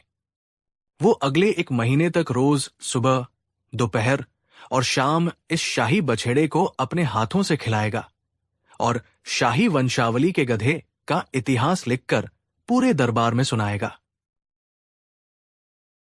यह सुनकर कासिम खान का चेहरा उतर गया। दरबार में मौजूद सभी दरबारी, यहां तक कि बीरबल के विरोधी भी अपनी हंसी नहीं रोक पाए। कासिम खान, जो खुद को बीरबल से बेहतर समझता था, अब एक गधे की सेवा करने और उसकी प्रशंसा में इतिहास लिखने को मजबूर था। बीरबल ने इस कहानी से एक बार फिर सिद्ध कर दिया कि जीवन के सबसे बड़े और सबसे मुश्किल सवाल अक्सर हास्य और बुद्धिमत्ता से ही हल किए जा सकते हैं। उन्होंने सिद्ध कर दिया कि हाजिर जवाबी वो कला है जहां आप अपने विरोधी को उसी की चाल में फंसाकर स्वयं बादशाह को भी मजाक का पात्र बना सकते हैं और फिर भी सम्मान और पुरस्कार जीत सकते हैं। और इस तरह बादशाह अकबर हिंदुस्तान के सबसे महान शाही बछड़े के पालक बन गए। कहानी 4। रामू आगरा के पास के एक छोटे से गांव में रहने वाला एक साधारण नेक दिल किसान था। उसकी दुनिया सीमित थी, पत्नी, 2 बच्चे और खेत का एक छोटा सा टुकड़ा। रामू मेहनती था, लेकिन उसका भाग्य उतना साथ नहीं देता था। रामू का पड़ोसी था श्यामू। श्यामू भी किसान था, लेकिन उसकी आंखों में हमेशा एक अजीब सी चमक रहती थी, लालच की चमक। श्यामू अमीर था, लेकिन वो हमेशा रामू को तुच्छ समझता था और उसे नीचा दिखाने का कोई मौका नहीं छोड़ता था। एक भयानक सूखा पड़ा। रामू का कुआं पूरी तरह सूख गया। हे भगवान, अब क्या होगा? फसल सूख रही है, बच्चों के लिए पानी नहीं है। रामू के पास केवल एक ही उपाय बचा था, श्यामू का कुआं। श्यामू के पास 2 कुएं थे और उनमें से एक लगभग हमेशा भरा रहता था। अगले दिन सुबह रामू हिम्मत करके श्यामू के घर गया। भाई श्यामू, मैं बड़ी मुश्किल में हूं। मेरा कुआं पूरी तरह सूख गया है। क्या तुम कुछ दिनों के लिए मुझे अपना दूसरा कुआं इस्तेमाल करने दोगे? मैं तुम्हें उसकी कीमत चुका दूंगा। श्यामू की आंखों में एक अजीब सी शरारत दिखी। ये रामू को नीचा दिखाने का मौका था। रामू, तुम जानते हो कि मैं मुफ्त में कुछ नहीं देता। हां, मैं तुम्हें कुआं बेच सकता हूं। बेचना? लेकिन मुझे तो बस कुछ दिनों के लिए पानी चाहिए।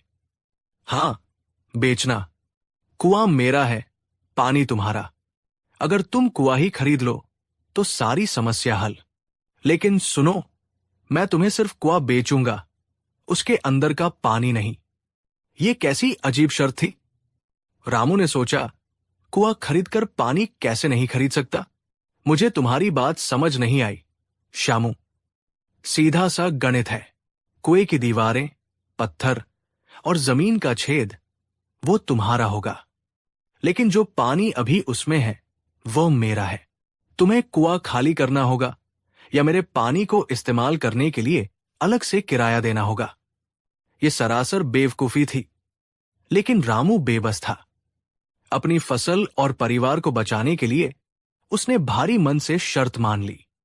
उसने अपनी बचत का एक बड़ा हिस्सा श्यामू को दिया और कुआं खरीद लिया। रामू ने कुआं खरीद लिया, लेकिन वह जानता था कि श्यामू उसे आसानी से पानी नहीं निकालने देगा। श्यामू की धूर्तता से बचने के लिए रामू ने पहले कुएं को अच्छी तरह साफ करने का फैसला किया।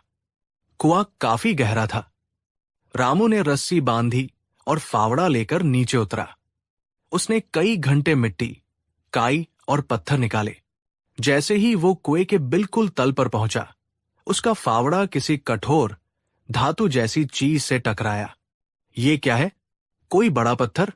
उसने जोर लगाया और मिट्टी हटाई। वहां एक बड़ा मिट्टी का पुराना घड़ा दबा हुआ था। रामू ने सावधानी से घड़े को बाहर निकाला। वो बहुत भारी था। बाहर आकर उसने घड़े की मिट्टी साफ की। घड़े के अंदर सोने के सिक्कों का ढेर भरा हुआ था। घड़ा पूरी तरह सोने की मुहरों से लबालब था। यह कोई छोटा मोटा खजाना नहीं था, बल्कि इतना धन था कि रामू की 7 पीढ़ियां आराम से बैठकर खा सकती थी। रामू एक पल के लिए हक्का बक्का रह गया। उसका दिल तेजी से धड़कने लगा। वो अब अमीर था, लेकिन रामू की ईमानदारी उसके लालच से कहीं ज्यादा मजबूत थी। उसने तुरंत सोचा, मैंने सिर्फ कुआं खरीदा है, कुएं के अंदर छुपा हुआ खजाना नहीं। ये घड़ा श्यामू का होना चाहिए। वो भागता हुआ श्यामू के घर गया। श्यामू, श्यामू, जल्दी आओ। तुम्हारे कुएं में नहीं, अब मेरे कुएं में एक सोने का घड़ा मिला है। श्यामू तुरंत रामू के साथ कुएं पर आया। जैसे ही उसकी नजर सोने के घड़े पर पड़ी, उसकी आंखें लालच से चमक उठीं। उसका दिमाग तेजी से काम करने लगा। क्या मिला है? ये तो मिट्टी का एक पुराना घड़ा है, लेकिन श्यामू, इसके अंदर सोना है। देखो। श्यामू ने घड़े के अंदर झांका। उसके मुंह में पानी आ गया, लेकिन उसने अपने चेहरे पर कठोरता बनाए रखी। अच्छा, सोना है? तो तुमने क्यों सोचा कि ये मेरा है? क्योंकि मैंने तुमसे कुआं खरीदा था। ये खजाना तो कुएं की जमीन में दबा हुआ था। ये तुमने ही वहां रखा होगा। अब श्यामू ने अपनी असली चाल चली। रामू, तुम कितने भोले हो। क्या तुम्हें याद नहीं मैंने तुम्हें क्या बेचा था? मैंने तुम्हें सिर्फ कुआं बेचा था, उसके अंदर का पानी या कोई भी सामान नहीं। क्या मतलब? मतलब साफ है। अगर वो सोने का घड़ा तुम्हें मिला और वो कुएं के अंदर था, तो वो सामान कुएं के अंदर ही रखा गया था। और जो भी सामान कुएं के अंदर रखा गया है, वो मेरा है। हां, वो घड़ा मेरा है। मैंने उसे सालों पहले वहां छिपाया था। और चूंकि तुमने मेरे घड़े को मेरे कुएं में, जो अब तुम्हारा है, रखने की अनुमति के बिना निकाला, इसलिए तुम पर चोरी का आरोप लगना चाहिए। या तुम मुझे घड़ा तुरंत वापस करो। साथ ही तुमने इतने दिनों तक मेरा इतना कीमती सामान अपने कुएं में रखा, अब तुम्हें मुझे किराया भी देना होगा। रामू का दिल टूट गया। वो व्यक्ति जिसे वो ईमानदारी से उसका खजाना लौटाने आया था, अब उस पर चोरी का इल्जाम लगा रहा था और उल्टा उससे किराया वसूलना चाहता था। श्यामू का लालच अब चरम पर पहुंच चुका था। रामू ने बहुत समझाने की कोशिश की, लेकिन श्यामू अपनी बात पर अड़ा रहा। रामू को न्याय के लिए सम्राट अकबर के दरबार में जाना पड़ा। रामू ने रोते हुए सारी कहानी अकबर को सुनाई। कैसे उसने कुआं खरीदा, कैसे श्यामू ने पानी को छोड़कर कुआं बेचने की शर्त रखी, और कैसे सोने का घड़ा मिलने पर श्यामू ने उस पर दावा किया। अकबर ने ध्यान से सुना। ये अजीब मामला है। श्यामू, क्या ये सब सच है? जी जहांपनाह, ये सब सत्य है। मैंने रामू को साफ साफ कहा था कि मैं सिर्फ कुआं बेच रहा हूं, उसके अंदर का कोई भी सामान नहीं। और वो सोने का घड़ा मेरा है। वो मेरा निजी सामान था, जिसे मैंने सुरक्षा के लिए कुएं में छिपाया था। यदि मैंने उसे मिट्टी बेच दी, तो इसका मतलब ये नहीं कि मैंने अपना निजी सामान भी बेच दिया। जहांपनाह, श्यामू की बात में तर्क है। यदि उसने स्पष्ट शर्त रखी थी, तो रामू ने वो शर्त स्वीकार की। अकबर असमंजस में पड़ गए। कानून श्यामू के पक्ष में लगता था, लेकिन अकबर को अंदर से महसूस हो रहा था कि श्यामू की नीयत खराब है। रामू, श्यामू की शर्त स्पष्ट थी। अगर उसने कुएं के अंदर के सामान को अपना बताया, तो वो सामान उसका है। लेकिन जहांपनाह, ये सरासर बेईमानी है। वो सिर्फ मेरा कुआं इस्तेमाल करने का किराया वसूलना चाहता है। उसने इस सोने के घड़े के बारे में कभी नहीं बताया था। अकबर दुविधा में पड़ गए। ये मामला उनकी बुद्धि से परे था। कोई है जो इस अजीबोगरीब न्याय को सुलझा सके? ये मामला तर्क और नियत के बीच फंस गया है। बीरबल, ये मामला केवल तुम ही सुलझा सकते हो। श्यामू का तर्क कानूनी है, लेकिन उसकी नीयत भ्रष्ट है। मुझे श्यामू का लालच तोड़ना है, लेकिन कानून का पालन भी करना है। जरूर जहांपनाह, ये मामला सरल है। मुझे बस रामू और श्यामू से कुछ सवाल पूछने होंगे। बीरबल ने दोनों पक्षों को सुना। उन्होंने श्यामू की आंखों में झांका, जो आत्मविश्वास और लालच से भरी हुई थी। बीरबल समझ गए थे कि श्यामू को उसके अपने जाल में फंसाना होगा। बीरबल ने सबसे पहले श्यामू से बात शुरू की। श्यामू, मैं तुम्हारी ईमानदारी की दाद देता हूं। तुमने साफ साफ बताया कि तुमने सिर्फ कुआं बेचा था, अंदर का सामान नहीं। क्या मैं ये मान लूं कि वो सोने का घड़ा तुम्हारा है? जी हां, वजीर आजम, वो मेरा ही है, मेरा कीमती सामान। रामू ने उसे मेरी अनुमति के बिना बाहर निकाला। बहुत अच्छा, तो वो घड़ा सालों से तुम्हारे पास था और तुमने उसे सुरक्षित रखने के लिए अपने कुएं में दबा रखा था? हां, बिल्कुल। ठीक है। अब रामू, मुझे बताओ, क्या तुमने कुआं खरीदने से पहले श्यामू की शर्तें मान ली थी? जी महाराज, मैंने शर्त मान ली थी। मैंने सोचा भी नहीं था कि कोई अपने कुएं का पानी छोड़कर उसे बेच सकता है। श्यामू, तुम सचमुच एक अद्भुत व्यापारी हो। बीरबल ने थोड़ी देर के लिए रुककर दरबार में देखा। अकबर भी उत्सुकता से देख रहे थे कि बीरबल क्या करने वाले हैं। श्यामू, तुम्हारे हिसाब से अब दो बातें स्पष्ट हैं। पहला, तुमने सिर्फ कुआं बेचा, यानी जमीन का छेद और दीवारें। और दूसरा, सोने का घड़ा तुम्हारा निजी सामान है, जिसे तुमने उस कुएं में रखा था। बिल्कुल, यही मेरा दावा है। ठीक है, तब न्याय बहुत ही सरल है। बीरबल ने अकबर की ओर देखा और अनुमति मांगी। चूंकि श्यामू ने सिर्फ कुआं बेचा और उसके अंदर का कोई भी सामान नहीं बेचा, और वो सोने का घड़ा श्यामू का निजी सामान है, तो इसका अर्थ ये हुआ कि श्यामू ने वर्षों से अपना कीमती सामान रामू के कुएं में रखा हुआ है। क्या? नहीं, नहीं, ये मेरा कुआं था। माफ करना श्यामू, तुमने खुद कहा कि तुमने कुआं रामू को बेच दिया। अब कुएं का मालिक कौन है? रामू। बहुत अच्छा। और तुमने खुद कहा कि तुमने कुआं बेच दिया, लेकिन उसके अंदर का सामान, सोने का घड़ा, नहीं बेचा। इसका मतलब तुम्हारा कीमती सोने का घड़ा रामू की जमीन के अंदर, यानी रामू के कुएं में रखा हुआ है। यह तो सरासर अन्याय है, जहांपनाह। श्यामू जैसे अमीर आदमी ने अपने निजी उपयोग के लिए रामू जैसे गरीब किसान का कुआं इस्तेमाल किया। उसने सालों तक रामू के कुएं में अपना सबसे कीमती खजाना छिपाकर रखा। चूंकि रामू कुएं का मालिक है, इसलिए श्यामू को अब रामू को दो विकल्प देने होंगे। पहला विकल्प, श्यामू तुरंत वो सोने का घड़ा रामू को दे दे, क्योंकि ये साफ है कि उसने घड़े को कुएं में छिपाकर रामू के नए खरीदे हुए कुएं में अवैध रूप से अतिक्रमण किया। दूसरा विकल्प, यदि श्यामू दावा करता है कि घड़ा पूरी तरह से उसका है, तो उसे तत्काल उस घड़े को रामू के कुएं से बाहर निकालना होगा। लेकिन अगर वो घड़े को वहां से नहीं हटाता है, तो उसे आज से लेकर रोजाना भारी भरकम किराया रामू को देना होगा।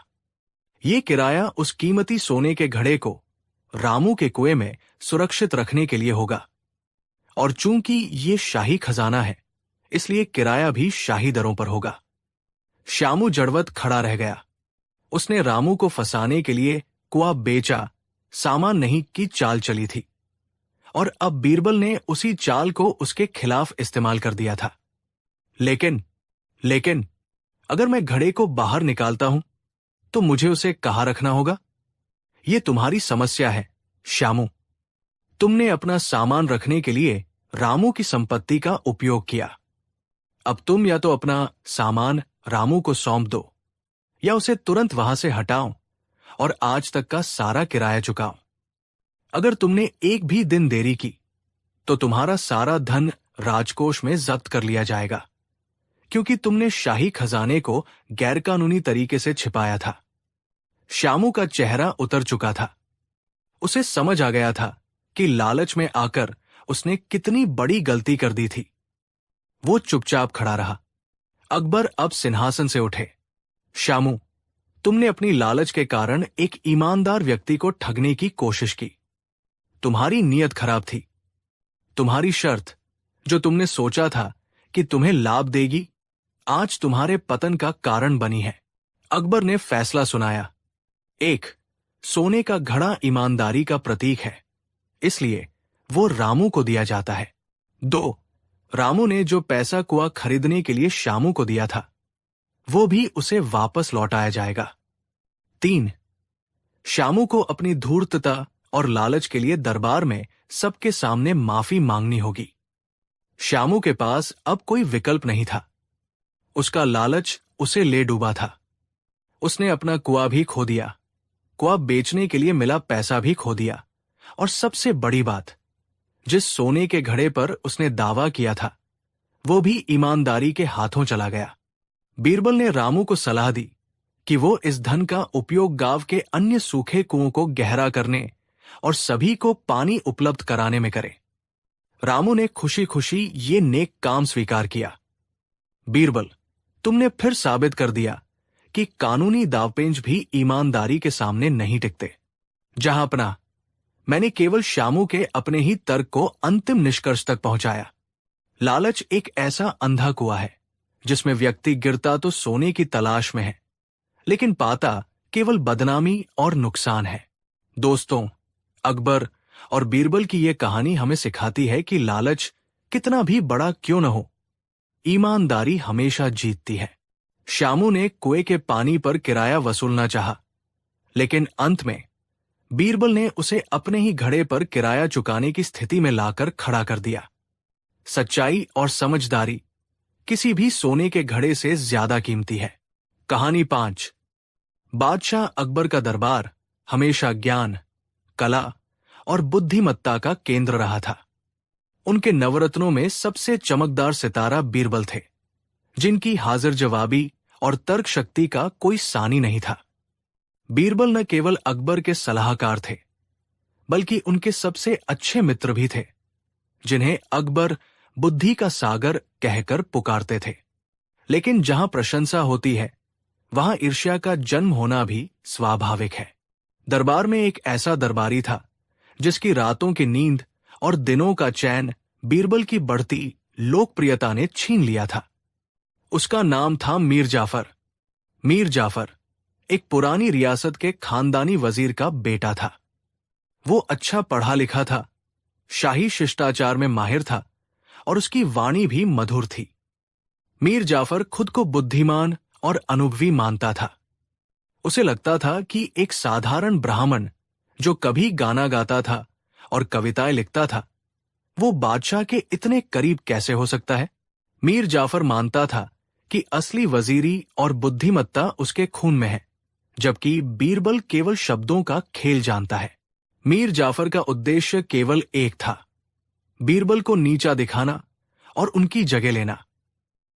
हर बार जब अकबर कोई जटिल समस्या बीरबल को सौंपते और बीरबल उसे चुटकियों में सुलझा देते, तो मीर जाफर का चेहरा गुस्से से लाल हो जाता।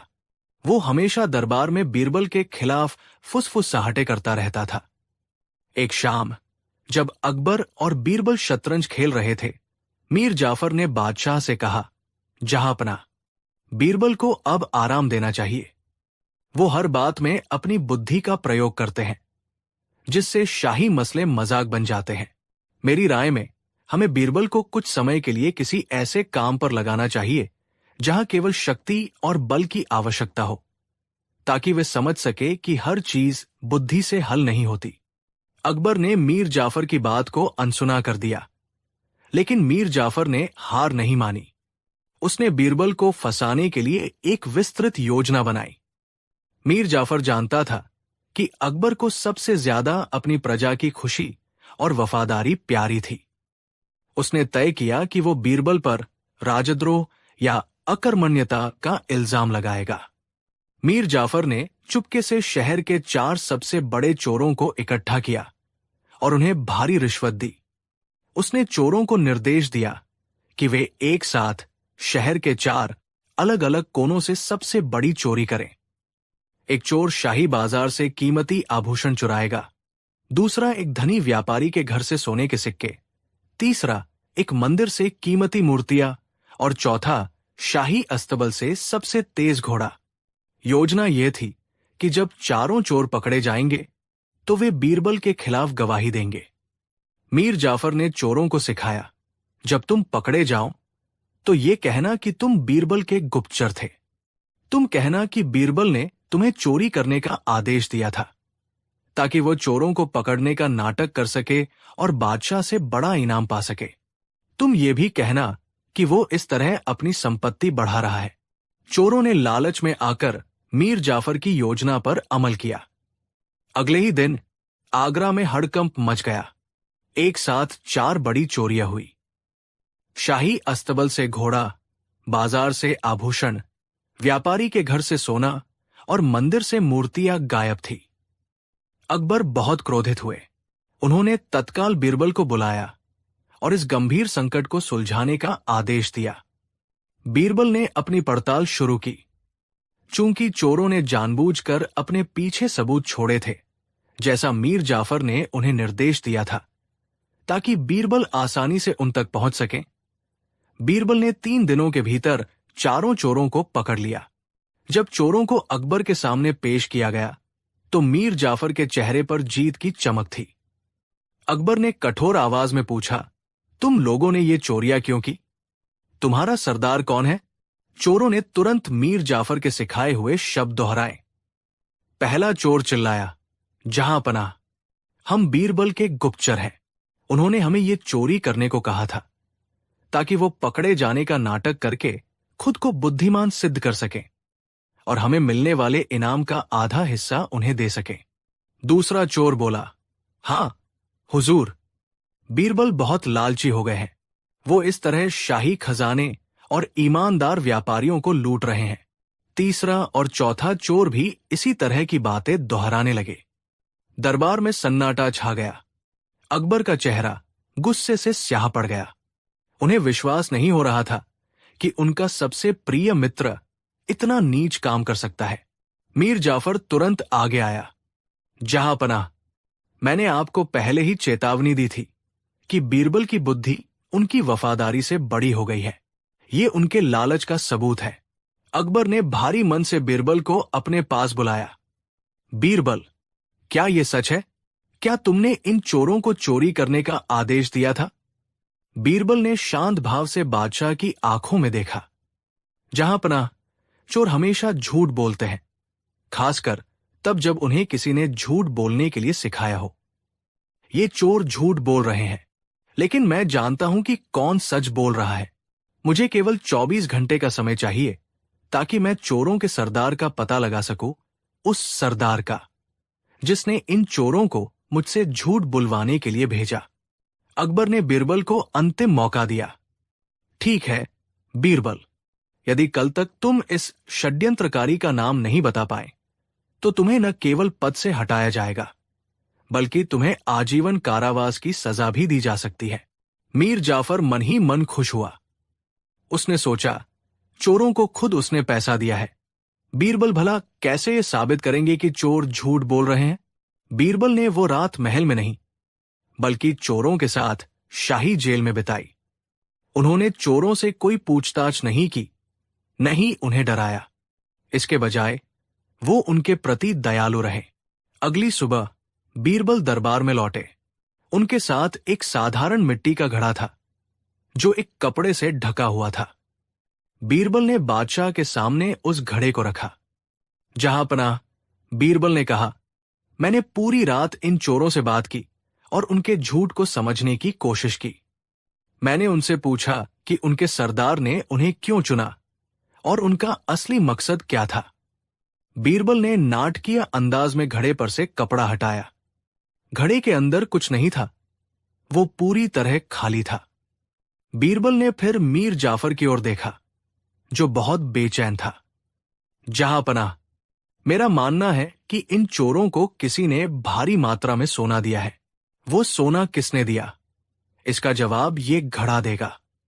बीरबल ने जोरदार आवाज में घोषणा की, कल रात मैंने चोरों के सरदार को पकड़ लिया। वो इस दरबार में मौजूद है और उसने अपने सारे पापों को छिपाने के लिए इस घड़े के अंदर एक जादुई पदार्थ रखा है। ये जादुई पदार्थ ये सुनिश्चित करेगा कि जो कोई भी इस घड़े को छुएगा उसका अपराध उसके माथे पर दिखाई देगा।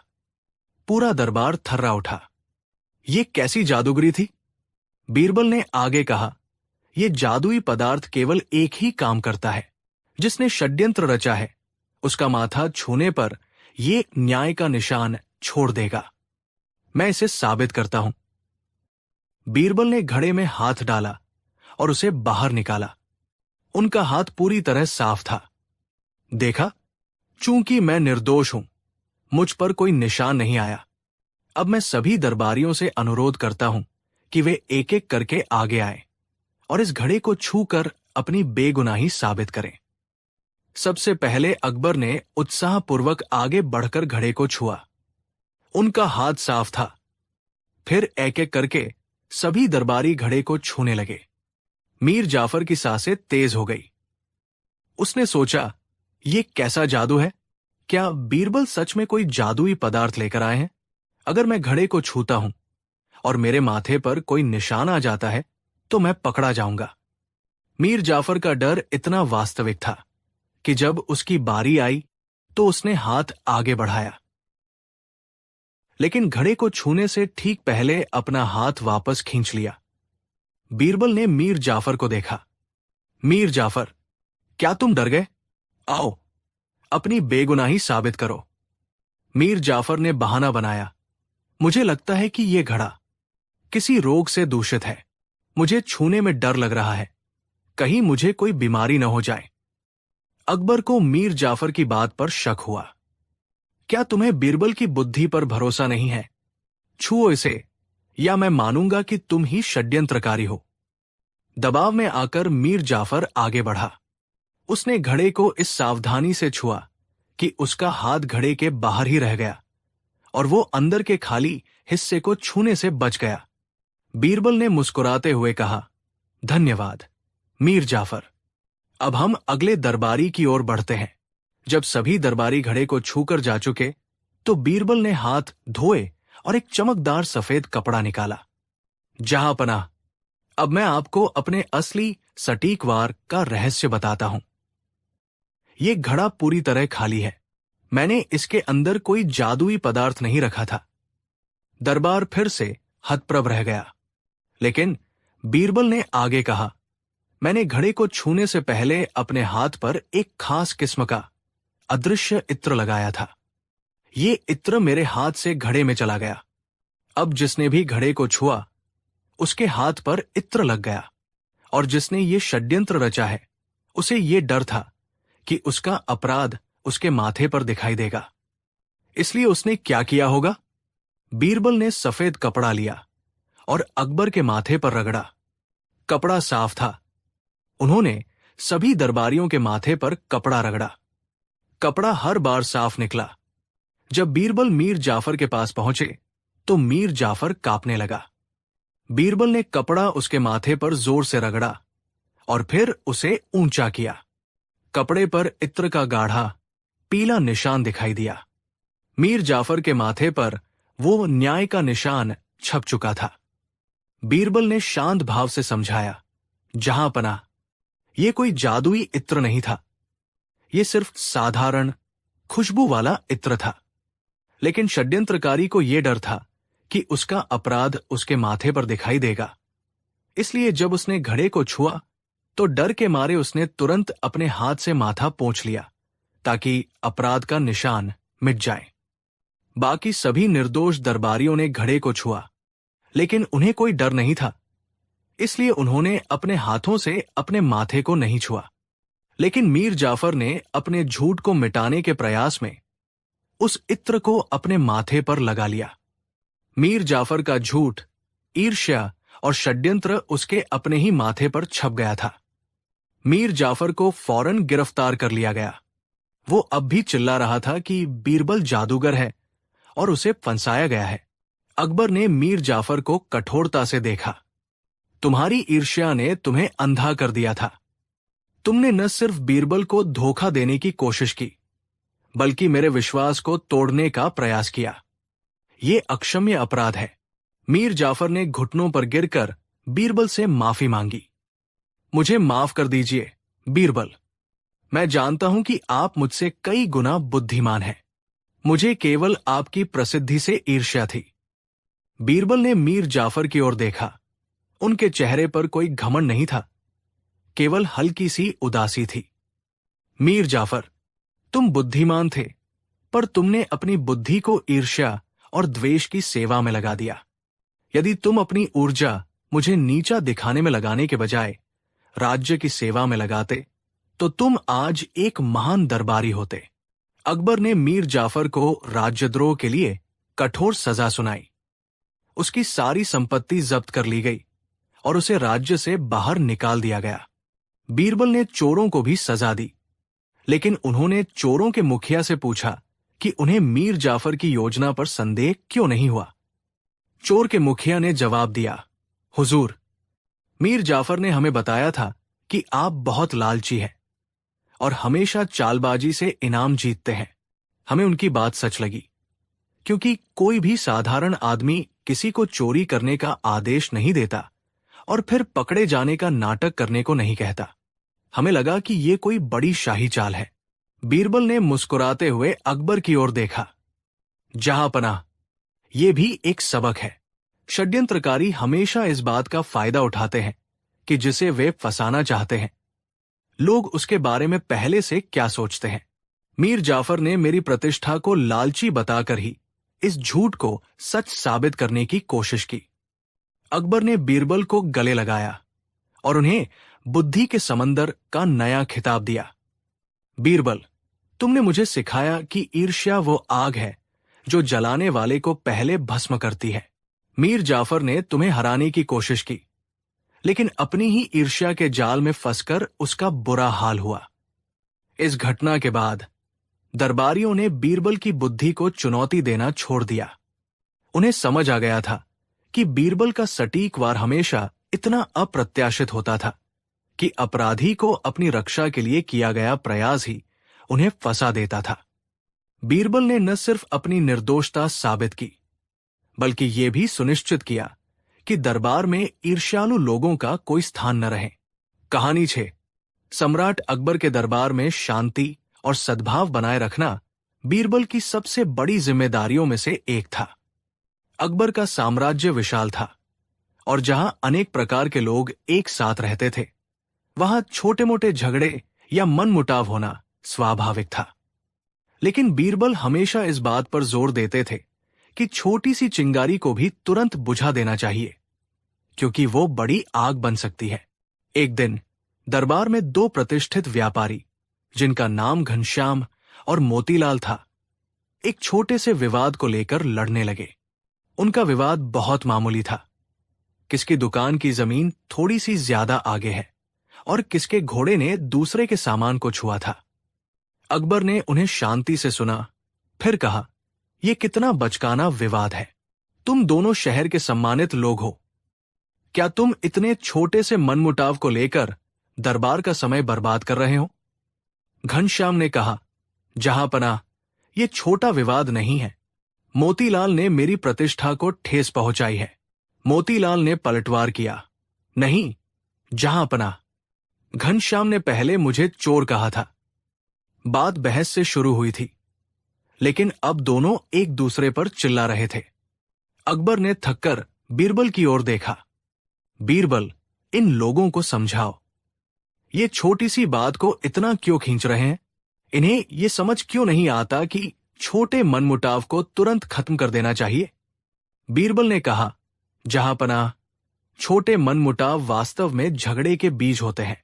अगर इन बीजों को समय पर न निकाला जाए तो ये जल्द ही विशाल कड़वे पेड़ बन जाते हैं।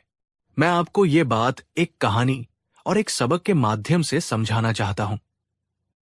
अकबर ने कहा, ठीक है बीरबल, हमें बताओ कि ये छोटा सा बीज कैसे बड़ा वृक्ष बन जाता है। बीरबल ने दरबार को शांत होने का इशारा किया और कहानी शुरू की। बहुत समय पहले एक गांव में 2 पड़ोसी रहते थे, राजू और कालू।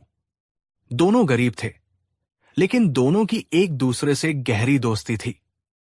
वे हमेशा एक दूसरे की मदद करते थे और उनका जीवन सुख शांति से कट रहा था। एक दिन राजू के पास एक सुंदर और बड़ा सफेद मुर्गा था।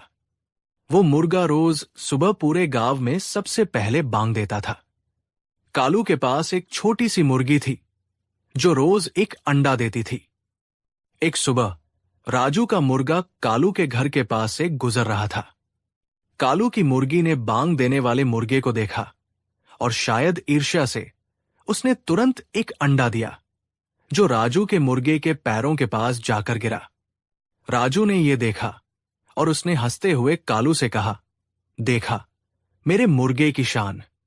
इसे देखकर तुम्हारी मुर्गी भी डर गई और जल्दी से अंडा दे दिया। ये अंडा तो मेरे मुर्गे की वजह से निकला है, इसलिए ये मेरा हुआ। कालू को ये मजाक पसंद नहीं आया। क्या बकवास करते हो राजू? ये मेरी मुर्गी का अंडा है, ये मेरा ही होगा। राजू को भी मजाक में कही गई बात पर जिद आ गई। नहीं, ये मुर्गे की शक्ति का प्रमाण है। ये मेरा अंडा है, दोनों दोस्तों के बीच एक छोटे से बेमतलब के अंडे को लेकर बहस शुरू हो गई। ये बहस जल्द ही मनमुटाव में बदल गई। राजू, अगर तुम मेरा मजाक नहीं समझते तो तुम मेरे दोस्त नहीं। कालू, अगर तुम मेरे अंडे पर कब्जा करना चाहते हो तो तुम लालची हो। ये बात इतनी छोटी थी कि गांव वालों ने भी इसे अनदेखा कर दिया। उन्होंने सोचा कि दो दोस्त लड़ रहे हैं, कल सुलह कर लेंगे। लेकिन उन्होंने सुलह नहीं की। अगले दिन राजू और कालू ने एक दूसरे से बात करना बंद कर दिया। अब राजू ने अपनी जमीन पर एक बाड़ लगा दी। ये बाड़ इतनी ऊंची थी कि कालू अपने घर से सूरज को भी ठीक से नहीं देख पाता था। कालू को गुस्सा आया। उसने राजू की बाड़ के पास अपनी बकरी बांध दी। बकरी ने राजू के सब्जी के छोटे से बगीचे को चरना शुरू कर दिया। राजू ने देखा तो वो आगब बुला हो गया। उसने कालू की बकरी को पकड़कर गांव के मुखिया के पास ले जाने की धमकी दी। कालू ने चिल्लाकर कहा, ये मेरी जमीन है, तुम मेरी बकरी को क्यों पकड़ रहे हो? अब वे सिर्फ अंडे के लिए नहीं बल्कि जमीन, बाढ़ और बकरी के लिए लड़ रहे थे। एक दिन राजू की बेटी, जो कालू की बेटी की अच्छी दोस्त थी, कालू के आंगन में खेल रही थी। कालू ने अपनी बेटी को डांटा, तुम राजू की बेटी के साथ क्यों खेल रही हो? राजू हमारा दुश्मन है। राजू की बेटी रोते हुए घर आई। राजू को लगा कि कालू ने उसकी बेटी का अपमान किया है। राजू, अब ये जमीन और बकरी की बात नहीं रही, ये बच्चों के अपमान की बात है। मैं तुम्हें सबक सिखाऊंगा। कालू, मैं भी देखता हूं कि तुम मुझे कैसे सबक सिखाते हो। उनका झगड़ा एक बीज से शुरू हुआ था जो अब पेड़ बन गया था। वो बीज था एक अंडे पर किया गया मजाक। अब उनका मनमुटाव सिर्फ व्यक्तिगत नहीं रहा बल्कि पारिवारिक दुश्मनी में बदल गया। गांव वाले अब भी उन्हें अनदेखा कर रहे थे क्योंकि उन्हें लगा कि ये उनका निजी मामला है। झगड़ा बड़ा होता गया। राजू ने कालू के खेत से जाने वाले पानी के रास्ते को बंद कर दिया। कालू ने गुस्से में राजू के घर की छत पर पत्थर फेंकना शुरू कर दिया। दोनों ने एक दूसरे पर चोरी और झूठे आरोप लगाने शुरू कर दिए। उन्होंने अपने रिश्तेदारों और दोस्तों को भी अपने झगड़े में घसीट लिया। गांव दो गुटों में बंट गया, राजू का गुट और कालू का गुट। एक शाम कालू ने अत्यधिक शराब पी रखी थी। उसने गुस्से में राजू के घर पर हमला कर दिया। दोनों के बीच जोरदार लड़ाई हुई। इस लड़ाई में राजू बुरी तरह घायल हो गया और कालू का हाथ टूट गया। जब यह बात पुलिस और मुखिया तक पहुंची तब तक बहुत देर हो चुकी थी। दोनों को गिरफ्तार कर लिया गया और उनके परिवार टूट गए। उनकी दोस्ती, जो सालों से थी, एक मामूली मजाक के कारण हमेशा के लिए बर्बाद हो गई थी। बीरबल ने कहानी समाप्त की और दरबार की ओर देखा, जहां घनश्याम और मोतीलाल अब शांत बैठे थे। बीरबल ने कहा, जहांपनाह, घनश्याम और मोतीलाल की लड़ाई ठीक उसी तरह है। ये एक मामूली सा बाढ़ का विवाद है, लेकिन अगर इसे अभी न सुलझाया गया तो ये जल्द ही प्रतिष्ठा, परिवार और फिर जानमाल के नुकसान तक पहुंच जाएगा। बीरबल ने दरबारियों को संबोधित करते हुए कहा, आप सब ध्यान दें। झगड़े का बीज हमेशा छोटा होता है। वो बीज होता है एक, गलतफहमी, जब हम किसी की बात का गलत अर्थ निकाल लेते हैं, जैसे कालू ने राजू के मजाक को लालच समझ लिया। 2, अस्वीकार, जब हम अपनी गलती को स्वीकार करने के बजाय अहंकार दिखाते हैं, जैसे राजू ने अंडा वापस करने से मना कर दिया। 3, अनदेखी, जब आसपास के लोग उस छोटे मनमुटाव को निजी मामला कहकर अनदेखा कर देते हैं, जिससे उसे बढ़ने का मौका मिलता है। बीरबल ने घनश्याम और मोतीलाल को सामने बुलाया। बीरबल ने पूछा, घनश्याम, तुम मोतीलाल को चोर क्यों कह रहे थे? घनश्याम ने कहा, क्योंकि उसके घोड़े ने मेरे कपड़े पर धूल डाल दी और वह उस धूल को झाड़ने के लिए भी नहीं रुका। ये अपमान है। बीरबल ने पूछा, मोतीलाल, तुम क्यों नहीं रुके? मोतीलाल ने कहा, मैं रुका नहीं, क्योंकि मैं जल्दी में था और मुझे लगा कि घनश्याम जानबूझकर मुझे परेशान कर रहा है। बीरबल ने कहा, देखा जहांपना, ये सिर्फ धूल और समय की बात थी, लेकिन दोनों ने इसे अपमान और ईर्ष्या का नाम दे दिया। बीरबल ने एक सेवक को आदेश दिया कि वो बाजार से एक मुट्ठी मिट्टी लेकर आए। जब सेवक मिट्टी लेकर आया तो बीरबल ने वो मिट्टी घनश्याम और मोतीलाल के हाथों में दे दी। बीरबल ने कहा, ये लो, ये सिर्फ मिट्टी है, ये वही धूल है जिस पर तुम लड़ रहे थे। अब इस मिट्टी को अपनी आंखों से देखो। क्या ये मिट्टी तुम्हारी दोस्ती से ज्यादा कीमती है? क्या ये मिट्टी तुम्हारे व्यापार से ज्यादा महत्वपूर्ण है? दोनों व्यापारियों को अपनी मूर्खता का एहसास हुआ। वे शर्मिंदा हो गए। बीरबल ने कहा, जब मनमुटाव शुरू होता है तो वो बस एक मुट्ठी धूल होता है जिसे आसानी से फूंक कर उड़ाया जा सकता है, लेकिन अगर आप उस पर अहंकार का पानी डाल दे तो वो जल्द ही नफरत का कीचड़ बन जाता है और फिर दुश्मनी का पहाड़ खड़ा कर देता है। बीरबल ने दोनों व्यापारियों से कहा कि वे तुरंत एक दूसरे से माफी मांगे और अपने सारे मनमुटाव को मिट्टी समझकर फेंक दे। घनश्याम और मोतीलाल ने तुरंत एक दूसरे को गले लगाया और अपने झगड़े को खत्म करने का वादा किया। सम्राट अकबर बीरबल की बुद्धिमत्ता से अत्यंत प्रभावित हुए। अकबर ने कहा, बीरबल, तुमने सच कहा। झगड़े का बीज बहुत छोटा होता है, लेकिन यदि उसे अहंकार और गलतफहमी से सींचा जाए तो वो पूरे साम्राज्य की शांति को नष्ट कर सकता है। अकबर ने दरबार में घोषणा की, आज से दरबार का नियम है, यदि कोई भी दरबारी या नागरिक किसी छोटे मनमुटाव को लेकर आता है तो उसे गंभीरता से सुना जाएगा। हम किसी भी झगड़े के बीज को अंकुरित नहीं होने देंगे। हमें याद रखना होगा कि एक छोटा अंडा दो अच्छे दोस्तों को दुश्मन बना सकता है।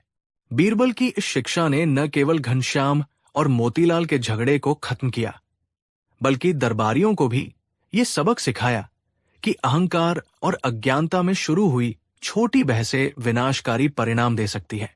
बीरबल ने साबित कर दिया कि सबसे बड़ी बुद्धिमत्ता केवल बड़े युद्धों को जीतने में नहीं है, बल्कि उस बुद्धिमत्ता में है जो लोगों को छोटी छोटी लड़ाइयों से बचाती है।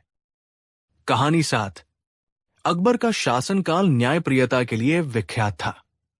बादशाह स्वयं मानते थे कि एक शासक का परम धर्म उसकी प्रजा को त्वरित और निष्पक्ष न्याय देना है, लेकिन विशाल साम्राज्य में कभी कभी प्रशासनिक जटिलताओं और दरबारी आलस्य के कारण न्याय की प्रक्रिया धीमी पड़ जाती थी। आगरा के पास एक छोटे से गांव में रहने वाला एक किसान, जिसका नाम रघु था, बड़ी विपदा में था। रघु की एकमात्र आय का स्रोत उसकी उपजाऊ जमीन थी, लेकिन उसका पड़ोसी एक धनी और शक्तिशाली जमींदार बलवंत सिंह रघु की जमीन हथियाना चाहता था। बलवंत सिंह ने शाही अधिकारियों को रिश्वत दी और झूठे दस्तावेजों के आधार पर रघु की जमीन पर कब्जा कर लिया। रघु एक सीधा सादा किसान था। जब बलवंत ने उसकी जमीन पर हल चलाना शुरू किया तो रघु ने गांव के मुखिया से लेकर स्थानीय काजी तक हर जगह गुहार लगाई, लेकिन बलवंत के पैसे और प्रभाव के आगे उसकी आवाज दब गई। अंत में हताश होकर रघु ने आगरा आने का फैसला किया। वो जानता था कि बादशाह अकबर न्यायप्रिय है और शायद वही उसे बचा सकते हैं। रघु ने कई दिनों तक किले के बाहर इंतजार किया। अंततः उसे बादशाह के सामने पेश होने का मौका मिला। रघु ने फटे पुराने कपड़े पहने थे और उसकी आंखों में वर्षों की निराशा झलक रही थी। जहांपनाह, रघु ने फर्श पर गिरते हुए कहा, मैं न्याय मांगने आया हूं। बलवंत सिंह ने मेरी 7 पुश्तों की जमीन हथिया ली है। वो मुझे खेती नहीं करने देता और मेरे परिवार को भूखों मरने पर मजबूर कर रहा है। अकबर ने पूरी बात ध्यान से सुनी। बलवंत सिंह को बुलाया गया, जिसने तुरंत झूठी गवाही और दस्तावेज पेश किए।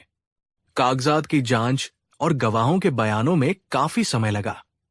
अकबर ने मामले की गंभीरता को समझा और तुरंत अपने मुख्य न्यायाधीश को आदेश दिया, इस मामले की गहन जांच होनी चाहिए। 1 सप्ताह के भीतर हमें सत्य की पूरी रिपोर्ट दो। न्यायाधीश ने सिर झुकाया और जांच शुरू हो गई। रघु को आश्वासन दिया गया कि न्याय अवश्य होगा, लेकिन रघु की समस्या थी समय। उसके पास खाने के लिए कुछ नहीं था और खेतों में बुवाई का समय निकल रहा था। वो हर रोज दरबार में आता, न्याय की प्रतीक्षा करता। पहला सप्ताह बीता। न्यायाधीश ने कहा कि अभी और गवाहों से पूछताछ बाकी है। दूसरा सप्ताह बीता।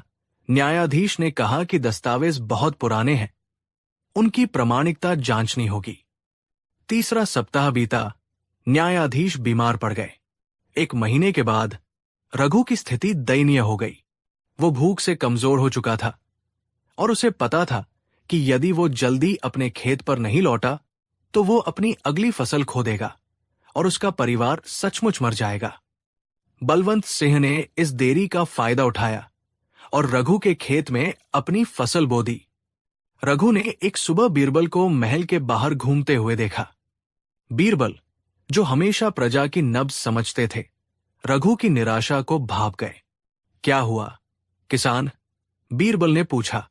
रघु ने रोते हुए अपनी पूरी कहानी सुनाई और कहा, हुजूर, बादशाह न्यायप्रिय है, लेकिन यदि न्याय उस समय नहीं मिला जब उसकी सबसे अधिक आवश्यकता थी, तो क्या वो न्याय भी अन्याय नहीं बन जाता? मैं अगले महीने तक जीवित नहीं रहूंगा, मुझे न्याय आज चाहिए। बीरबल ने रघु की बात की गहराई को समझा। न्याय का मूल्य समय से जुड़ा होता है। यदि प्यासे को पानी मरने के बाद मिले तो वो बेकार है। उन्होंने रघु को धैर्य रखने को कहा और मन ही मन अकबर को एक सबक सिखाने का निश्चय किया, जो उन्हें न्याय की तत्परता का महत्व समझा सके। अगले दिन बीरबल ने एक अजीबोगरीब कार्य किया। उन्होंने अपने एक विश्वासपात्र सेवक को बुलाया और उसे एक विशेष कार्य सौंपा। शाम को जब अकबर अपने निजी कक्ष में आराम कर रहे थे, तो सेवक ने चुपके से बादशाह के सबसे प्रिय और मूल्यवान शाही मुकुट को चुरा लिया। ये मुकुट बेशकीमती हीरो और मोतियों से जड़ा था और अकबर इसे केवल विशेष अवसरों पर पहनते थे। अगली सुबह दरबार में मुकुट के गायब होने की खबर बिजली की तरह फैल गई। बादशाह का गुस्सा आसमान पर था। ये क्या मजाक है? हमारे अपने किले में, हमारे अपने कक्ष से चोरी, इसे किसने किया? हमें तत्काल पता चाहिए। अकबर चिल्लाए। हर जगह तलाशी शुरू हो गई, लेकिन मुकुट का कोई पता नहीं चला। तभी बीरबल नाटक करते हुए भागते हुए दरबार में आए। जहांपनाह, मुझे पता है चोर कौन है। कौन है? अकबर ने बेसब्री से पूछा। ये मेरे ही सेवक काशी ने किया है, बीरबल ने घोषणा की। अकबर ने तुरंत काशी को गिरफ्तार करने का आदेश दिया। काशी, जिसे बीरबल ने पहले ही सब समझा दिया था, बिना किसी विरोध के गिरफ्तार हो गया। चोर ने मुकुट कहाँ छिपाया है? अकबर ने पूछा। वो नहीं बताएगा, जहांपनाह, वो अपने अपराध को स्वीकार नहीं करेगा, बीरबल ने कहा। अकबर ने गुस्से से मुख्य न्यायाधीश की ओर देखा। न्यायाधीश, इस मामले को तुरंत निपटाओ। ये राष्ट्रीय अपमान है। हमें आज ही मुकुट वापस चाहिए और चोर को दंड मिलना चाहिए। न्यायाधीश ने तुरंत मामले की जांच शुरू की। गवाहों से पूछताछ हुई और काशी के कमरे की तलाशी ली गई, लेकिन मुकुट नहीं मिला।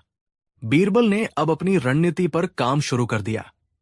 उन्होंने न्यायाधीश के पास जाकर चुपके से फुसफुसाया, हुजूर, इस मामले को लंबा खींचिए। जहांपनाह को कुछ सिखाना जरूरी है। न्यायाधीश को बीरबल की बुद्धिमत्ता पर पूरा भरोसा था, इसलिए उन्होंने सहयोग करने का फैसला किया। पहले दिन जब अकबर ने मुकुट के बारे में पूछा, न्यायाधीश ने जवाब दिया, जहांपनाह, गवाहों के बयान विरोधाभासी है। कुछ कहते हैं कि काशी रात को महल में नहीं था, जबकि कुछ कहते हैं कि वह था। हमें और जांच की आवश्यकता है। अकबर बेचैन हो उठे। जांच? कैसी जांच? वो चोर पकड़ा गया है, मुकुट कहाँ है, ये बताओ। दूसरे दिन न्यायाधीश ने कहा, जहांपनाह, हमें पता चला है कि मुकुट में लगे हीरे बहुत ही दुर्लभ हैं। हमें यह पता लगाना होगा कि कहीं मुकुट के पत्थर निकालकर चोर ने उन्हें बेच तो नहीं दिया। इसके लिए शहर के सारे जौहरियों से पूछताछ करनी होगी।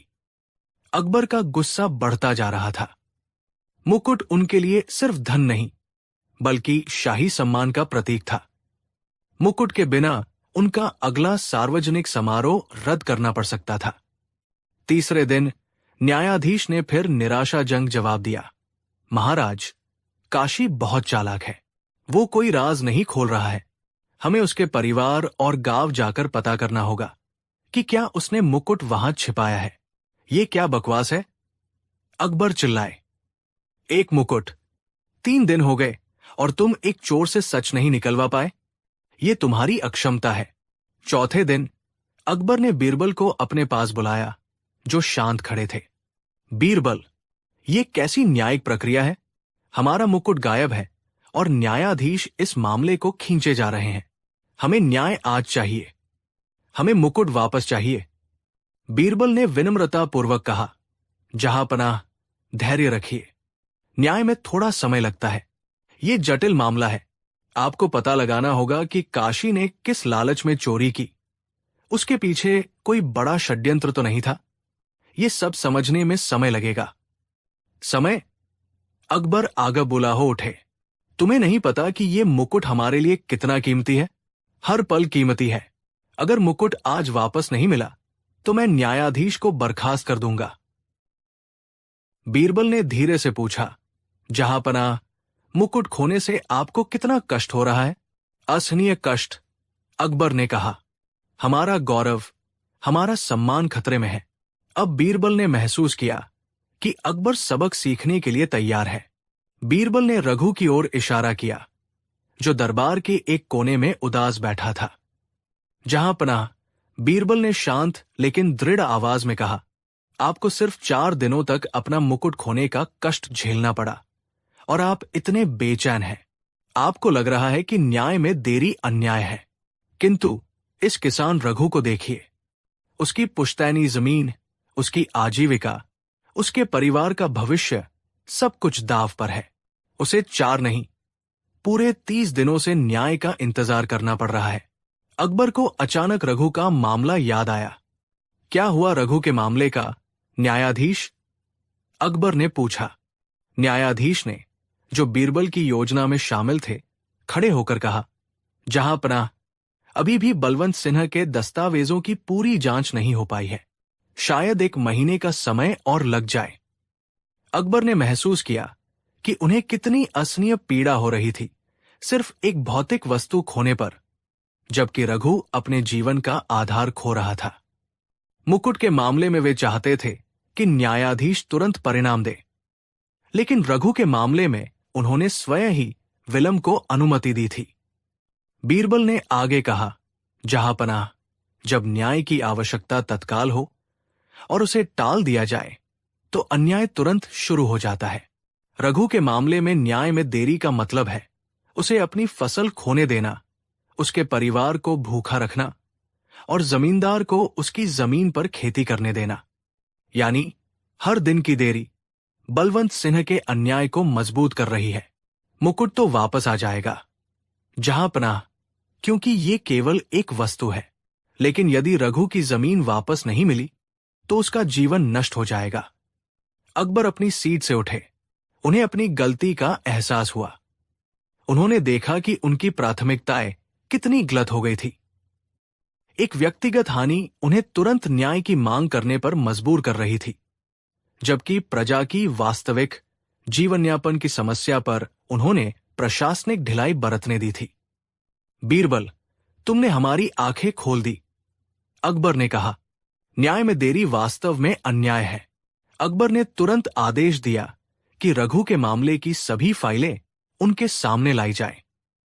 उन्होंने न्यायाधीश को दरकिनार किया और स्वयं बलवंत सिन्हा के कागजात और गवाहों के बयानों की जांच की। अकबर ने रघु से पूछा, क्या बलवंत सिंह ने तुम्हारी जमीन पर खेती शुरू कर दी है? जी, जहांपनाह। बुवाई का समय निकल रहा है, रघु ने नम आंखों से कहा। अकबर ने तुरंत पाया कि बलवंत सिन्हा के दस्तावेजों में कई विसंगतियां थी और कुछ गवाहों को खरीदा गया था। अकबर ने तुरंत फैसला सुनाया, बलवंत सिन्हा को न केवल रघु की जमीन वापस करनी होगी, बल्कि जो फसल उसने बोई है उसका पूरा मुआवजा भी रघु को देना होगा। इसके अलावा झूठे दस्तावेज पेश करने और अधिकारियों को रिश्वत देने के लिए बलवंत सिन्हा को भारी जुर्माना भरना पड़ा। न्याय तुरंत मिला। रघु खुशी से बादशाह के पैरों पर गिर पड़ा। अब अकबर ने बीरबल की ओर देखा। और मुकुट का क्या हुआ बीरबल? बीरबल मुस्कुराए। मुकुट, जहांपनाह, कभी खोया ही नहीं था। ये सबक आपको सिखाने के लिए मेरे ही आदेश पर सेवक काशी ने चुराया था। बीरबल ने अपने सेवक काशी को मुकुट वापस लाने को कहा। मुकुट सुरक्षित था और बादशाह ने काशी को उसकी ईमानदारी और स्वामी भक्ति के लिए पुरस्कृत किया। अकबर ने कहा, आज तुमने हमें सिखाया कि न्याय को त्वरित होना चाहिए। यदि न्याय की प्रक्रिया इतनी लंबी खिंच जाए कि पीड़ित की हानि अपरिवर्तनीय हो जाए, तो वो न्याय नहीं रहता। उस दिन से अकबर ने न्यायिक मामलों की निगरानी व्यक्तिगत रूप से करनी शुरू कर दी। उन्होंने अपने न्यायाधीशों को स्पष्ट निर्देश दिए कि कोई भी मामला, विशेषकर जो गरीबों और किसानों से संबंधित हो, उसे तत्काल प्राथमिकता दी जाए। बीरबल ने अपनी बुद्धिमत्ता से यह सिद्ध कर दिया कि शासक की संवेदनशीलता ही सच्चे न्याय की आधारशिला होती है। जब तक शासक स्वयं पीड़ित की पीड़ा को महसूस नहीं करता, तब तक वो न्याय के वास्तविक अर्थ को नहीं समझ सकता। और पीड़ा का सबसे बड़ा शत्रु है विलंब। न्याय का मूल्य उसके समयबद्ध वितरण में होता है।